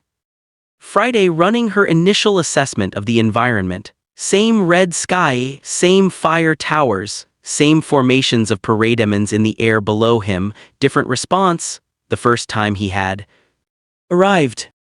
The parademons had redirected toward him with the aggressive mechanical precision of soldiers responding to an intruder. They had come at him in numbers, converging from multiple directions. The standard response of an air defense system encountering an unknown element. This time they did not redirect, they parted. A corridor opened in the parademon formations below him, a path through the air toward the center of the planet, toward the dark throne room tower. As deliberate and as clearly intentional as a door held open, he was expected. Of course he was expected. Darkseid had told him he would come back. Darkseid was never wrong. Tony flew down. Through the corridor the parademons had made and tried not to think about the fact that flying willingly into Darkseid's throne room through a path that Darkseid had prepared was approximately the opposite of arriving on his own terms. He thought about it anyway, he filed it, he kept flying. The surface of Apokolips was different at this altitude than it had been from orbit. From orbit it had been overwhelming, the scale of the industrial infrastructure too large to process as anything other than landscape. Up close flying through it the scale was still overwhelming, but it had acquired texture, detail. The specific quality of something that had been built and maintained and modified over such a long period of time that the building and maintaining and modifying had themselves become geological. The fire towers up close were not simply towers, they were cities, vast vertical cities built around and into the industrial infrastructure. Layer upon layer of habitations stacked alongside the machinery that was the planet's reason for existing. Beings lived in the spaces between the pipes, in the gaps in the machinery. In structures that had been added to other structures that had been added to other structures until the original purpose of any individual component was impossible to identify without the complete historical record and the beings themselves, up close. At this altitude Tony could see them clearly for the first time. They were not the parademons. The parademons were a specific category, the winged soldiers, bred and enhanced for combat and scouting. The external force Apokolips deployed outward into the universe. These were the others, the general population of a planet that had been built around the will of a single being for longer than most civilizations had existed. They did not look how Tony had expected them to look. He had expected it from the aesthetics of the planet, from the industrial brutality of the architecture, from everything the visual language of Apokolips communicated, beings that matched their environment. Broken beings, crushed beings. Beings whose long residence in hell had made them hellish. Some of them were that, but not all. Some of them looked up as he flew over, and in their faces in the specific quality of their attention he saw something he had not expected to see on Apokolips. Curiosity, simple. Ordinary curiosity, the expression of beings that had seen a great many things and were looking at something new. Tony filed that too. He was filing a lot of things. He was going to need all of it. The throne room was as he had left it. Dark stone absorbing light, Omega force moving through the channels, the throne at the far end, Darkseid on it, not standing this time. Seated, with the quality of something that had been seated for a long time and had not moved because moving had not been necessary and would not be necessary until something worth moving for presented itself. Tony flew through the entrance and stopped in the center of the room. He did not perform confidence. He did not perform anything. He had decided, in the 6 days of preparation, that the one thing he could not afford in this room was performance. Darkseid had billions of years of experience reading beings. He would see through performance immediately. The only thing that would register as real was the thing that was real. So Tony Stark stood in the throne room of Apokolips and was exactly what he was. A man in a suit, afraid, prepared. Not going anywhere. You came back, Darkseid said. You said I would, Tony said. I am usually correct, Darkseid said. I know, Tony said. It's one of your less endearing qualities. The Omega force in the channels pulsed once. Tony did not move. You have been busy, Darkseid said. 6 days. My observers on your world reported significant activity in your facility. You have observers on Earth, Tony said. I have observers everywhere, Darkseid said. I have been searching for a very long time. A thorough search requires thorough surveillance. Tony filed the observers, added it to the list of problems that needed addressing. After this problem was addressed, then you know I've been working, Tony said. I know you have been working, Darkseid said. I do not know what you have built. That is why you are still alive. You returned as I predicted, which suggests you have something to offer. The question is what? The question, Tony said, is whether what I have to offer is worth more to you than whatever else you think you can get from this situation. So let's establish that first. He pulled up a holographic display from the suit. A single equation, partial, 15 lines of formal logic that were the foundation of a proof that no human being had ever constructed and that Tony Stark had constructed in 6 days because Tony Stark was whatever else he was. The best there had ever been at building things that should not be possible to build. He held it in the air between them and watched Darkseid's face. He had been watching Darkseid's face since he'd entered the room. Because Darkseid's face was a study in the absence of expression, a face that had been trained by billions of years of absolute power into something that showed nothing. Involuntarily. That revealed only what Darkseid chose to reveal. That was as controlled as the rest of him down to the cellular level. But the partial equation produced something small, a fraction of a change in the set of that permanent stone face, a quality of attention that had not been there before, the attention of something that had been searching for billions of years and had just seen.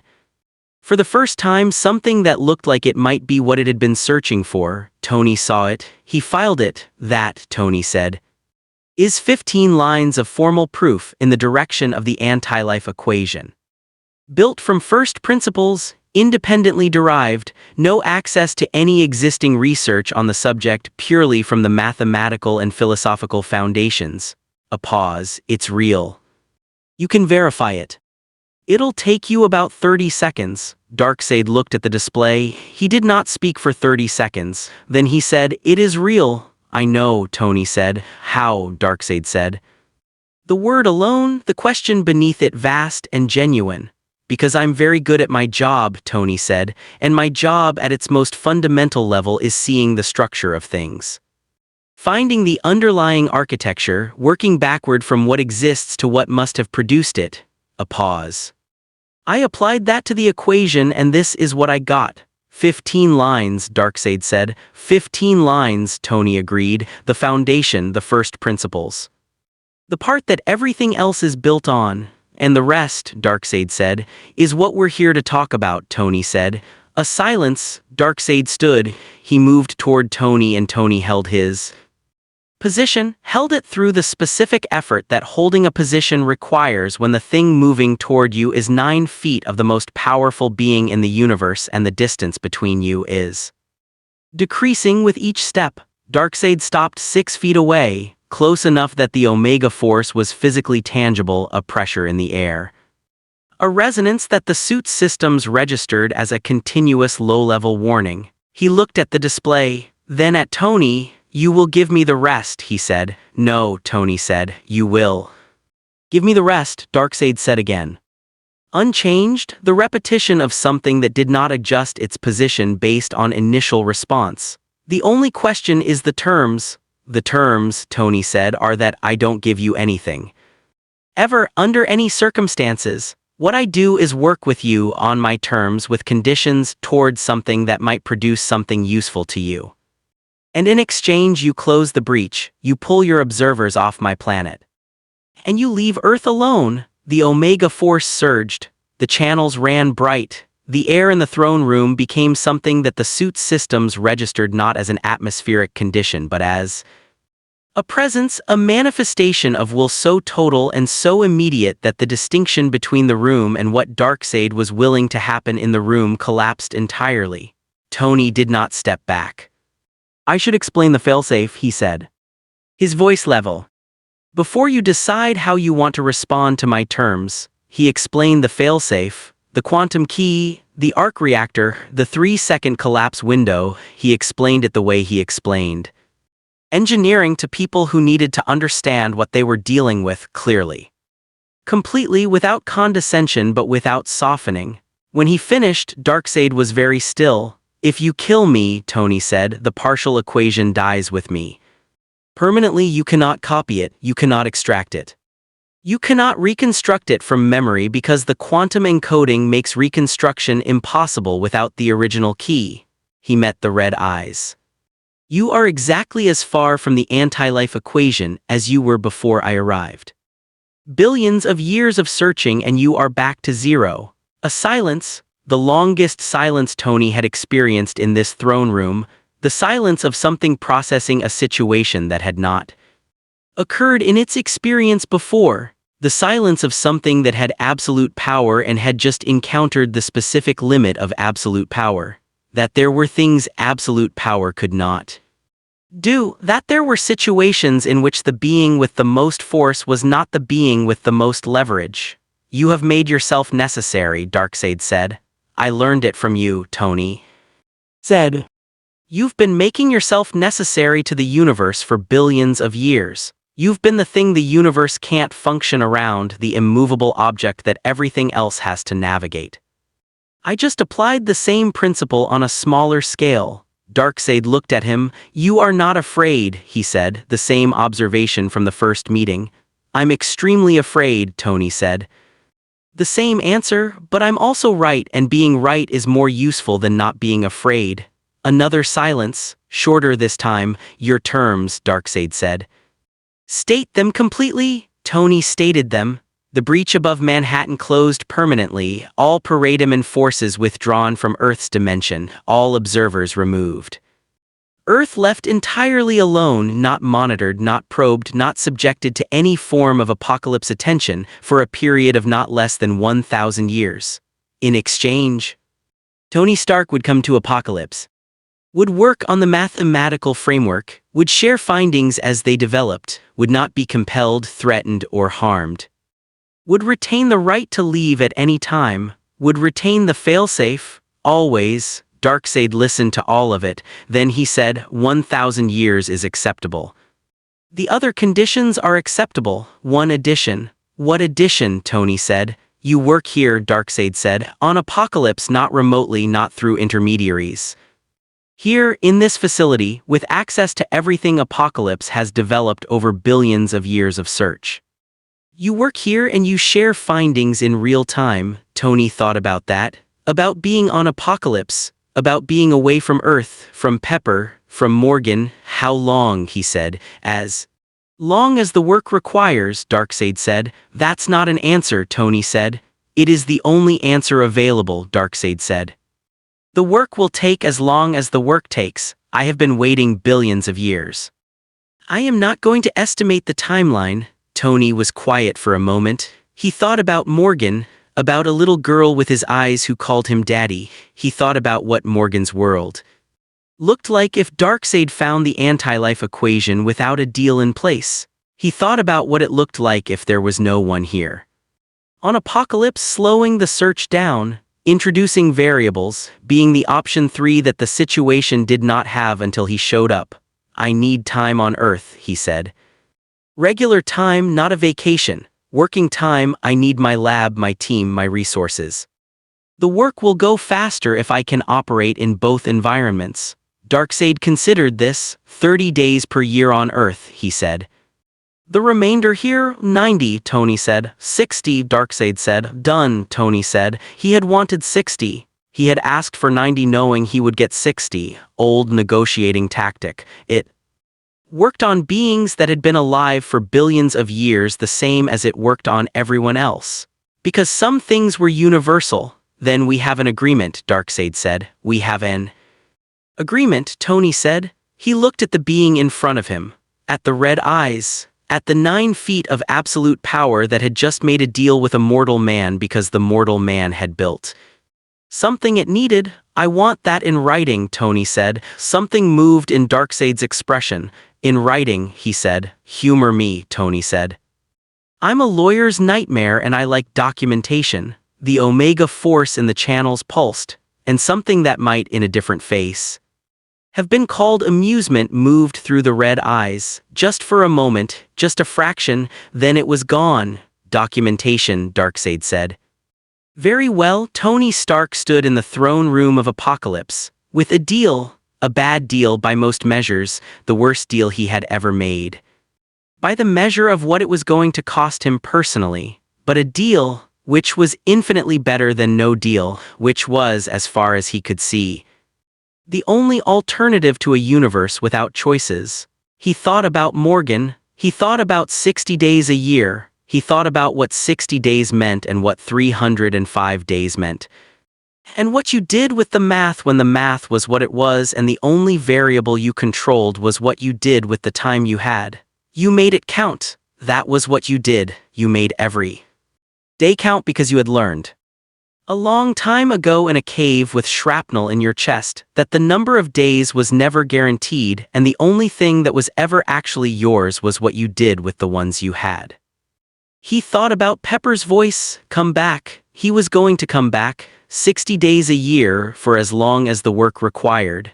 He was going to come back and he was going to make it count and he was going to find somewhere in the work and the math and the billions of years of a search that had not yet found what it was looking for, the option 3, the thing that nobody had seen yet, the angle that changed everything, he was going to find it, because that was what he did, that was what he had always done, in caves and workshops and the wrong end of wormholes and now in the throne room of the most powerful being in the universe. He found the thing nobody else had found. He built the thing nobody else had built. He was Tony Stark, and he was not done yet. 6 months, that was how long Tony Stark had been on Apokolips before the deal broke down, not because Darkseid violated it. Darkseid did not violate agreements, not because Tony violated it. Tony had been, by every measurable standard, holding up his end with a precision that even he found slightly surprising in retrospect.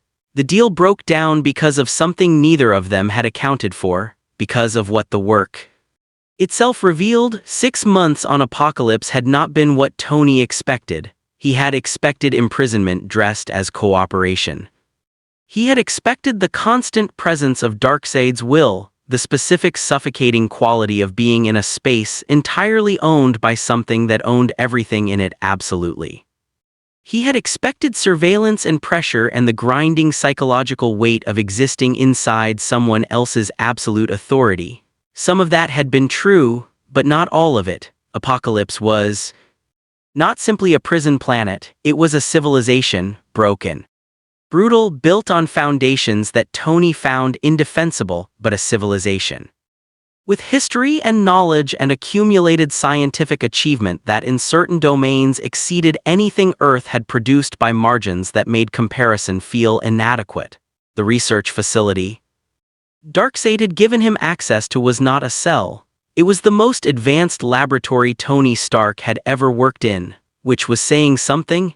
He had access to 5 billion years of accumulated research on the fundamental nature of consciousness and free will, and the mathematical structures underlying both. 5 billion years of the most comprehensive search for a single piece of knowledge ever conducted by any intelligence anywhere in the universe. And in that research, in the accumulated failures and partial successes and dead ends and near misses of 5 billion years of searching, Tony found something, not the anti-life equation, something else, something that 5 billion years of searching had passed over because the searcher had been looking for a proof and had not considered the possibility that what the data was actually showing was a refutation. He found it on a Tuesday, or what Friday had designated as a Tuesday.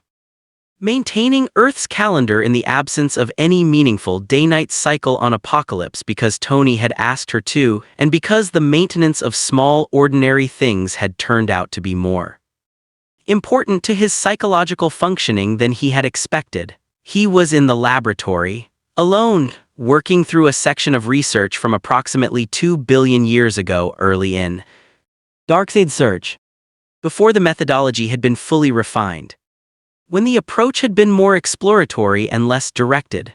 And in that early exploratory research he found a dataset, a collection of observations from a being long dead, one of thousands of researchers who had contributed to the search over the millennia, who had been studying the decision-making processes of beings under extreme conditions, beings who had been told definitively that their choices did not matter, and who had chosen anyway, not because they had counterarguments, not because they had access to a philosophical framework that refuted the claim, simply because something in them, something below the level of argument and counterargument and formal logic, said no.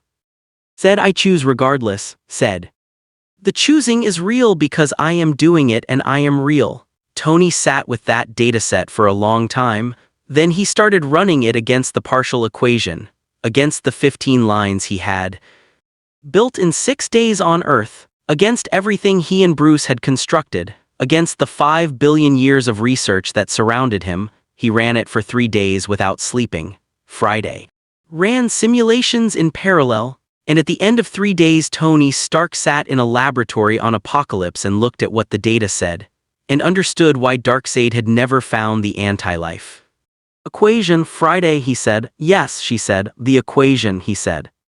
It doesn't exist. A silence. Explain, Friday said. The anti-life equation assumes a specific relationship between consciousness and determinism, Tony said. It assumes that if you can prove the causal chain that produces a decision, you have proven that the decision was not free. That the experience of choosing was illusory because the outcome was determined by prior causes. He looked at the data. But that assumption is wrong. The data shows it's wrong, consistently. Across billions of years and thousands of species and every possible variation of the experiment, the data shows that consciousness is not reducible to its causal history, Friday said slowly. The data shows that something happens in the act of choosing that is not accounted for by the causal chain that precedes it, Tony said. Something that the equation's framework has no category for. Something that every researcher in 5 billion years of searching has passed over because they were looking for a proof, and this looks like a failure. But it's not a failure, Friday said. It's the answer, Tony said. The answer to the question Darkseid has been asking for 5 billion years is that the question has a false premise. Free will is not an illusion that can be mathematically proven away. It's a fundamental feature of consciousness that the mathematics cannot capture because the mathematics is not the right tool. He sat back. The anti-life equation, he said, cannot be completed. Not because no one is smart enough. Because what it's trying to prove is not true. The silence that followed was the longest silence Friday had maintained in all the years Tony had known her. Then she said, "You have to tell him." "I know," Tony said. "Tony, I know," he said again. "I know what telling him means. I know what it does to the deal. I know what it does to the leverage." He looked at the data on the displays around him. At 5 billion years of a search that had just been proven futile. But I'm not going to sit here and let him keep searching for something that doesn't exist. I'm not going to let this continue, the parademons, the probes, the dimensional breaches. All of it because I'm afraid of what happens when I tell him the truth. "What do you think happens?" Friday said. Tony was quiet for a moment. "I think he doesn't believe me," Tony said. "I think 5 billion years of absolute certainty doesn't dissolve in a single conversation. I think he looks at this data and sees what every other researcher has seen, a failure to be explained away, an anomaly to be accounted for. Evidence that the search needs to continue rather than evidence that the search is based on a false premise." "And then," Friday said. "And then," Tony said, "we find out what happens when I stop being useful." He looked at the arc reactor in his chest, at the failsafe, at the thing that was supposed to keep him alive by making him necessary. "If the equation doesn't exist," he said, "then the partial equation I built isn't a path to it. It's a path to the proof that it can't be completed. Which makes me not a resource, which makes you a threat," Friday said. "Yeah," Tony said. He sat in the laboratory on Apokolips for a long time, looking at the data, at 5 billion years. Of a search that had just ended, at the truth that was going to change everything the moment he said it out loud to the being it most affected. He thought about Morgan, about what Morgan's world looked like if Darkseid kept searching, if every few centuries another dimensional breach opened above another city on another world, if the search continued indefinitely because no one had ever shown the searcher that the search was built on a false premise. He thought about what Morgan's world looked like if Tony Stark sat on this data and said nothing, if he protected the deal, protected the leverage, protected himself. He thought about a kid from a cold house who had learned that the way you reached the people you loved was through what you built. He had built something. The truth was what he had built. "Set up a meeting," he said, "with Darkseid. As soon as possible." Friday was quiet for a moment. "Done," she said. The meeting was in the throne room. It was always in the throne room. Tony had come to understand. In 6 months on Apokolips, that the throne room was not simply where Darkseid received visitors. It was the physical expression of Darkseid's relationship with his own existence, the space that had been built around what he was and that therefore communicated what he was more completely than any other space on the planet. To meet Darkseid in the throne room was to meet him on terms that left no ambiguity about the fundamental nature of the meeting. Tony had stopped minding. He came in through the entrance, flew to the center of the room, stopped. Darkseid was on the throne. The red eyes moved to Tony immediately. "You have something," Darkseid said. "I have something," Tony confirmed. "The work has progressed. The work has concluded," Tony said. A silence. "Concluded," Darkseid said. "Yes, show me." Tony pulled up the display, not the partial equation this time, the dataset, the 3 days of analysis, the conclusion. He laid it out completely. Every step of the reasoning, every piece of data, every simulation. He held nothing back, because holding things back was not the move here. The move here was the truth delivered so completely and so clearly that there was no room for Darkseid to find the ambiguity he would look for. He talked for 40 minutes. Darkseid did not interrupt. Darkseid listened with the focused stillness of something that had been listening to information about its central purpose for 5 billion years and had developed a capacity for attention that made ordinary listening look like distraction. When Tony finished, Darkseid was quiet for a long time, the longest quiet Tony had experienced in the throne room, longer than the silence after the partial equation, longer than the silence after the terms of the deal, the silence of something that had just been told that the thing it had spent 5 billion years pursuing did not exist. "You are saying," Darkseid said finally, his voice unchanged, still low, still measured, That the anti-life equation cannot be completed. I'm saying the anti-life equation cannot be completed because what it's trying to prove is not true, Tony said. Those are different statements. The first implies a practical limitation, not enough time, not enough intelligence, not the right methodology. The second is a fundamental statement about the nature of reality. Free will is not an illusion, the data shows it consistently. Across every experiment, every species, every variation of the test. The data, Darkseid said, has been misinterpreted before. I know, Tony said. That's what every researcher who encountered this dataset concluded. Misinterpretation, anomaly, error in methodology. He held the display steady. I concluded something different. Because I came to this data without 5 billion years of investment in a specific answer. I came to it asking what the data said rather than whether the data supported what I already believed. Darkseid looked at the display, at the data, at the 3 days of analysis. You are wrong, he said. I'm not, Tony said. You are wrong, Darkseid said again. The same quality as the first time, not argument, statement, the voice of absolute certainty refusing to adjust. Then show me where, Tony said. Show me the flaw in the reasoning. Show me the data point I've misread, the simulation I've run incorrectly, the logical step that doesn't hold. I'll look at it. I'll take it seriously. I'll revise my conclusion if the evidence supports revision. A silence. That's how this works, Tony said. That's how truth works. You show me where I'm wrong and I update. That's the process. That's the only process that actually produces accurate conclusions rather than conclusions you wanted to reach. Darkseid stood. The Omega force surged through the channels. The room filled with red light brighter than Tony had seen it. The brightness of something that had been contained for a long time and was now approaching the limit of containment. I have spent 5 billion years, Darkseid said.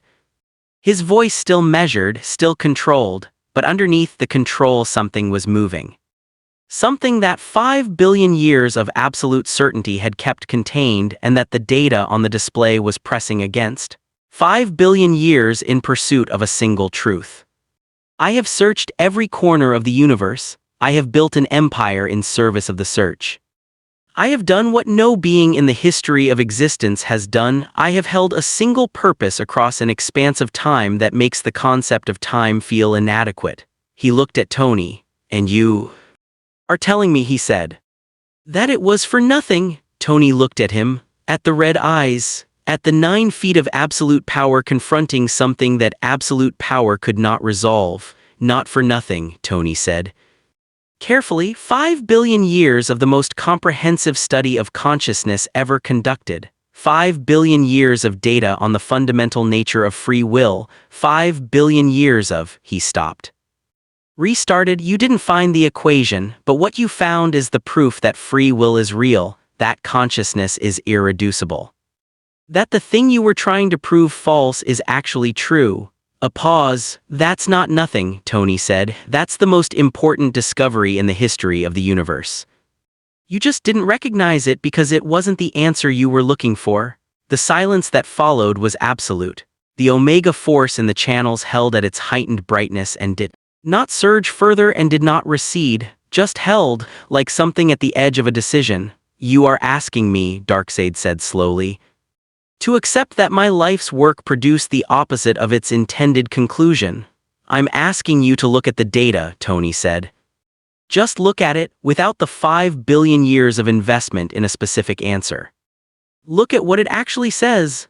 Darkseid looked at the display. Tony watched him look at it, and saw something he had not expected to see in those red eyes. Not acceptance, not belief, not the immediate transformation of 5 billion years of absolute certainty into something else. Something smaller than any of those things, and larger, doubt, a fraction of doubt, the first fraction of doubt in 5 billion years. Tony saw it, and in the same moment Darkseid saw that Tony had seen it, and the Omega force exploded. The channels could not contain it. 5 billion years of absolute certainty meeting its first genuine challenge, and the meeting producing not resolution but energy, vast, uncontrolled. The specific destructive output of a system that had been built for absolute confidence encountering the thing absolute confidence could not process. Uncertainty, the throne room became a storm. Red light everywhere, the dark stone walls that absorbed everything absorbing this too but slower. The material's capacity being tested for the first time in its existence. Tony moved, the quantum probability field active, the suit doing everything it had been built to do. Friday running evasion calculations at speeds that made the word calculation feel inadequate. The Omega beams came, not aimed. That was different from the first encounter. The first time the Omega beams had been aimed, controlled. Directed, the expression of a will that knew exactly what it was doing. This time they were not aimed. This time they were the expression of something that had lost. For the first time in 5 billion years. The certainty that had made aiming possible. They filled the throne room, random and total and devastating. Tony flew through them, the quantum probability field making him genuinely uncertain. In position, not invisible. Not immune but harder to kill than he should have been in a room full of energy that removed things from existence. Friday, he said. His voice even, his heart rate at levels that the biometric monitor registered as a genuine medical concern. Options, one option, Friday said. Same as last time, get out, Tony said. Get out, Friday confirmed. He flew for the entrance, the Omega beams followed, not tracking him specifically, tracking everything. Filling the space with the indiscriminate energy of something that had lost its precision. The suit took hits. The left shoulder this time, nanotech compensating, rebuilding, 60 seconds. Friday said, the right arm below the elbow, nanotech compensating, rebuilding. 90 seconds, he kept flying, he reached the entrance, he was through it, into the air above Apokolips, into the red sky and the fire towers and the parademons who were responding to something, to the energy emanating from the throne room. To whatever their command and control system was registering as a change in the fundamental state of the being at the center of all of it. They came at him, thousands of them, not in the controlled formations he had navigated before, in something more like a wave, the instinctive, uncoordinated response of a force that had lost its central direction for a moment and was responding on pure program. Tony flew through them, not fighting, moving. There was a difference, and the difference mattered. Fighting required stopping, engaging, committing to a specific opponent for a specific duration. Moving required only that you be consistently where the things trying to stop you were not. He was good at moving. He had been practicing his whole life. He broke through the outer edge of the parademon formation and climbed toward the upper atmosphere, toward the dimensional layer where the breach had been. Friday, he said. Can you open the breach from this side? Working on it, Friday said. The mechanism is different from the Earth side. I'm adapting the approach from the data I collected during the first crossing. A pause. 40 seconds? Tony had 40 seconds. He used 30 of them flying in evasion patterns above the parademon formation and 10 of them watching what was happening below, at the throne room. The energy emanating from it had changed, in the 30 seconds since he had left it. The uncontrolled surge had not ended, not resolved, but shifted. Changed quality. The red light was still bright, but it was moving differently, less like an explosion. More like something being directed, more like something being aimed. Friday, Tony said. 20 seconds, she said. The surface of Apokolips below him, the fire towers, the industrial maze.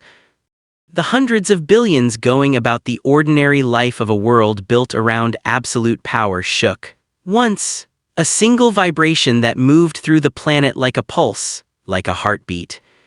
But slower, and then Darkseid came through the throne room wall, not through the entrance, through the wall, the dark stone that had absorbed everything for 5 billion years parting for him.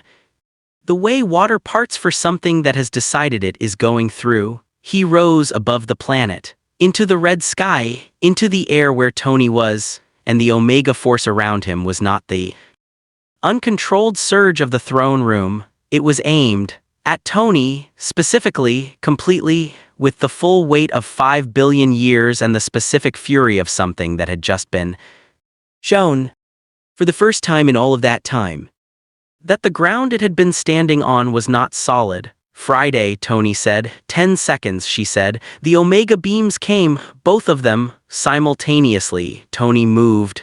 Everything the suit had, every system, every capability, every piece of 6 days of building and 6 months of refinement, deployed simultaneously in a single sustained evasion sequence that pushed the quantum probability field to its absolute limit.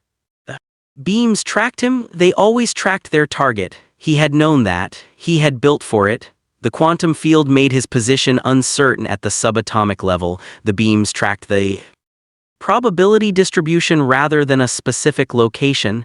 It was not immunity. It was a few extra fractions of a second. He used them. Friday, he said. Breach is open, she said. He saw it above him, the tier in the dimensional layer, different from the breach above Manhattan, smaller, rougher. The emergency constructed quality of something built fast under bad conditions, but open. He flew toward it. The Omega beams clipped the suit's back. The back of the suit ceased to exist from the shoulders to the mid-spine. Nanotech emergency response. The suit was holding, barely. He was 3 seconds from the breach. 2, 1, he went through the silence of the dimensional crossing. Half a second of perfect dark. Then New York, the Manhattan sky, morning. He came through the breach at speed and pulled up hard, bleeding off velocity. The suit's propulsion systems working against his momentum. He stopped, hovering above Manhattan, the breach sealed behind him. The sky was clear. He hovered for a long moment, breathing. Just breathing. The suit's damage report was extensive. The back armor was gone. Both arms were operating at reduced capacity. The quantum probability field had burned out 3 of its 4 generators and would require complete rebuilding. He was alive. He was in New York. He was breathing. Friday, he said. Yes, she said. Is the breach sealed? Completely, she said. No dimensional anomaly detected. No Apokolips energy signature anywhere in Earth's dimensional layer. Good, Tony said. He looked at the sky where the breach had been. At the empty blue of a New York morning, he thought about what had happened in the throne room, about the data, about the display, about the fraction of doubt he had seen in Darkseid's eyes in the moment before the Omega Force had surged. He thought about whether it mattered, whether one fraction of doubt in 5 billion years of absolute certainty was enough to change anything. He did not know. He could not know. What he knew was that he had told the truth. He had shown the data. He had put the fraction of doubt there where it had not been before. What Darkseid did with it was not something Tony could control. Had never been something Tony could control. That was the thing about truth. You could show it. You could make it available. What the person it was shown to did with it was always and only their choice, their free choice, which was, Tony reflected, hovering in the Manhattan morning with a damaged suit and a heartbeat that was slowly coming down from heights it had not been designed to sustain. The point. That had always been the point. He flew toward the tower, toward home. Below him, New York moved, urgent and indifferent and alive. 8 million people making choices, every one of them real. 3 weeks after Tony Stark came back from Apokolips the second time. It rained in New York. Not a significant rain, not the kind of rain that made the news or disrupted anything or gave anyone a reason to remember it. Just rain, ordinary, unremarkable. The specific gray sky afternoon rain of a city that got rained on regularly and had long since incorporated rain into its texture without making a fuss about it. Tony stood at the workshop window and watched it. He had been standing there for 20 minutes. Not thinking, or thinking without directing the thinking. Which was different, letting the mind move where it moved without asking it to produce anything specific. He had not done that in a long time. He had not done it since before the first breach. Since before the morning that had started with coffee and ended with a red sky over Manhattan and a tear in reality that had taken 6 months of his life and a damaged suit and a fraction of doubt in eyes that had not held doubt in 5 billion years. The rain hit the window, he watched it. Behind him the workshop was quiet, not empty. Friday was always present. The displays running their background processes. The soft ambient hum of equipment that was never fully powered down, because fully powered down was not a state Tony Stark's workshop ever reached. But quiet, the specific quality of quiet that a space has when the person in it has stopped asking it to produce anything. Boss, Friday said. Yeah, Tony said. He did not turn from the window. Morgan is home from school, Friday said. She's asking if you're in the workshop. Tell her yeah, Tony said. A pause of approximately 45 seconds, then the sound of small feet on the workshop stairs. Morgan came in with the specific energy of a child who has been in school all day and has accumulated a quantity of things to say that has reached critical mass and requires immediate release.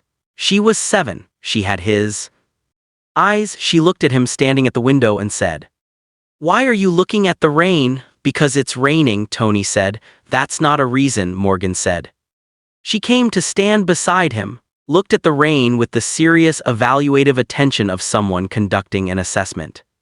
"It's just water." "Yeah," Tony said. "Daddy," Morgan said. "Yeah, you were gone a long time." Tony looked at her. At the 7-year-old face turned up toward him with the specific expression she had when she was saying something that had more underneath it than the words on the surface. She had his eyes. She also, it turned out, had his habit of saying the important things sideways. "I was," he said. "Were you okay?" she said. He thought about the throne room, about the Omega beams, about the back of the suit ceasing to exist, about hovering in the Manhattan morning with a damaged suit and a heartbeat that did not want to come down, about standing in a laboratory on Apokolips at 3 in the morning looking at 5 billion years of a search that had just found the answer it was not looking for, about a fraction of doubt in red eyes that had not held doubt in 5 billion years. "I'm okay," he said. Morgan looked at him with those eyes. "You sure?" she said. "Getting there," he said. She nodded, with the specific gravity of a 7-year-old who has decided that getting there is an acceptable answer. Then she said, "Can we build something?" Tony looked at her. At this person who had his eyes and his habit of saying the important things sideways, and who had, at 7 years old, identified with perfect accuracy the thing that Tony Stark needed when Tony Stark needed something. Not answers, not resolution, not the processing of everything that had happened into a form that could be filed and categorized and set aside. Building, the thing that had always been the answer. "Yeah," he said. "We can build something." They built something. Nothing important. Nothing that bent the laws of physics or required 6 days of sleepless work or incorporated technology decades ahead of anything the wider world could process. A small model, a car. At Morgan's request. Because Morgan was going through a phase of being interested in cars that Tony found entirely logical and entirely charming.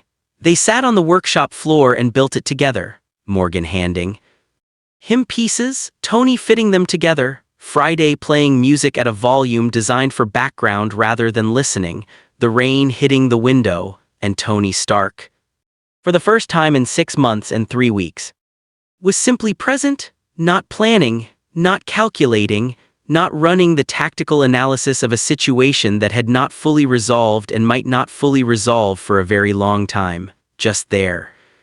On the workshop floor, building a small car with his daughter, while it rained. Pepper found them there an hour later. She stood in the doorway and looked at the two of them on the floor, surrounded by model car pieces, and said nothing for a moment. She had learned, over years, that some moments were not improved by words, that some things were exactly what they needed to be, and that the right response to something being exactly what it needed to be was to let it be that. She came and sat beside them.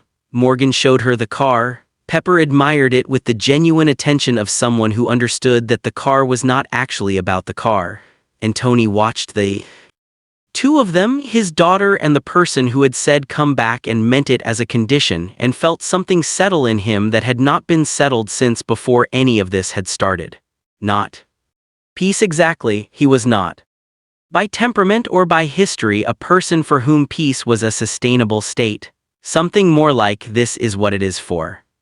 This is the answer to the question of why you go through the breach, why you fly into the throne room alone, why you sit in a laboratory on Apokolips for 6 months and work through 5 billion years of data and tell the truth when telling the truth costs you the leverage you need to stay alive. This, 2 people on a workshop floor building something small while it rains, this was why this had always been why, he had just forgotten. In the 6 months of Apokolips, to say it clearly even to himself. 3 weeks later. The first message came from Apokolips, not a breach, not parademons, a message, transmitted through a dimensional channel that Friday identified as deliberately narrow, constructed to carry information only, to produce no physical effect.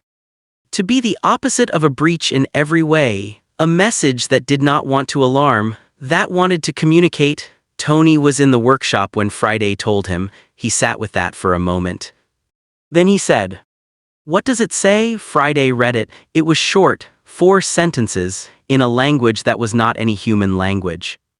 That Friday translated from the dimensional signal with the same fluency she brought to everything. 4 sentences. The first, the data has been reviewed. The second, the conclusion is not accepted. The third, the search continues. The fourth, but the search will be conducted differently. Tony sat in the workshop and read the 4 sentences. Read them again. He thought about the fraction of doubt he had seen in the red eyes, about what a fraction of doubt meant in 5 billion years of absolute certainty, about what differently meant from a being that had been doing the same thing in the same way for 5 billion years. He did not know, he could not know, not yet. Maybe not for a very long time, but differently was a word. It was a specific word. It was a word that had not existed in the vocabulary of Darkseid's relationship with the search before Tony. Stark had stood in his throne room and shown him data that 5 billion years of searching had produced but never read correctly, differently. Tony looked at the message for a long time. Then he said, "Friday, start a new file." "What file?" Friday said. "Long-term monitoring," Tony said. "Dimensional anomalies. Apokolips energy signatures, anything that suggests a change in the nature or direction of the search." He paused. "I want to know if differently turns into something specific. And if it does," Friday said. Tony thought about that.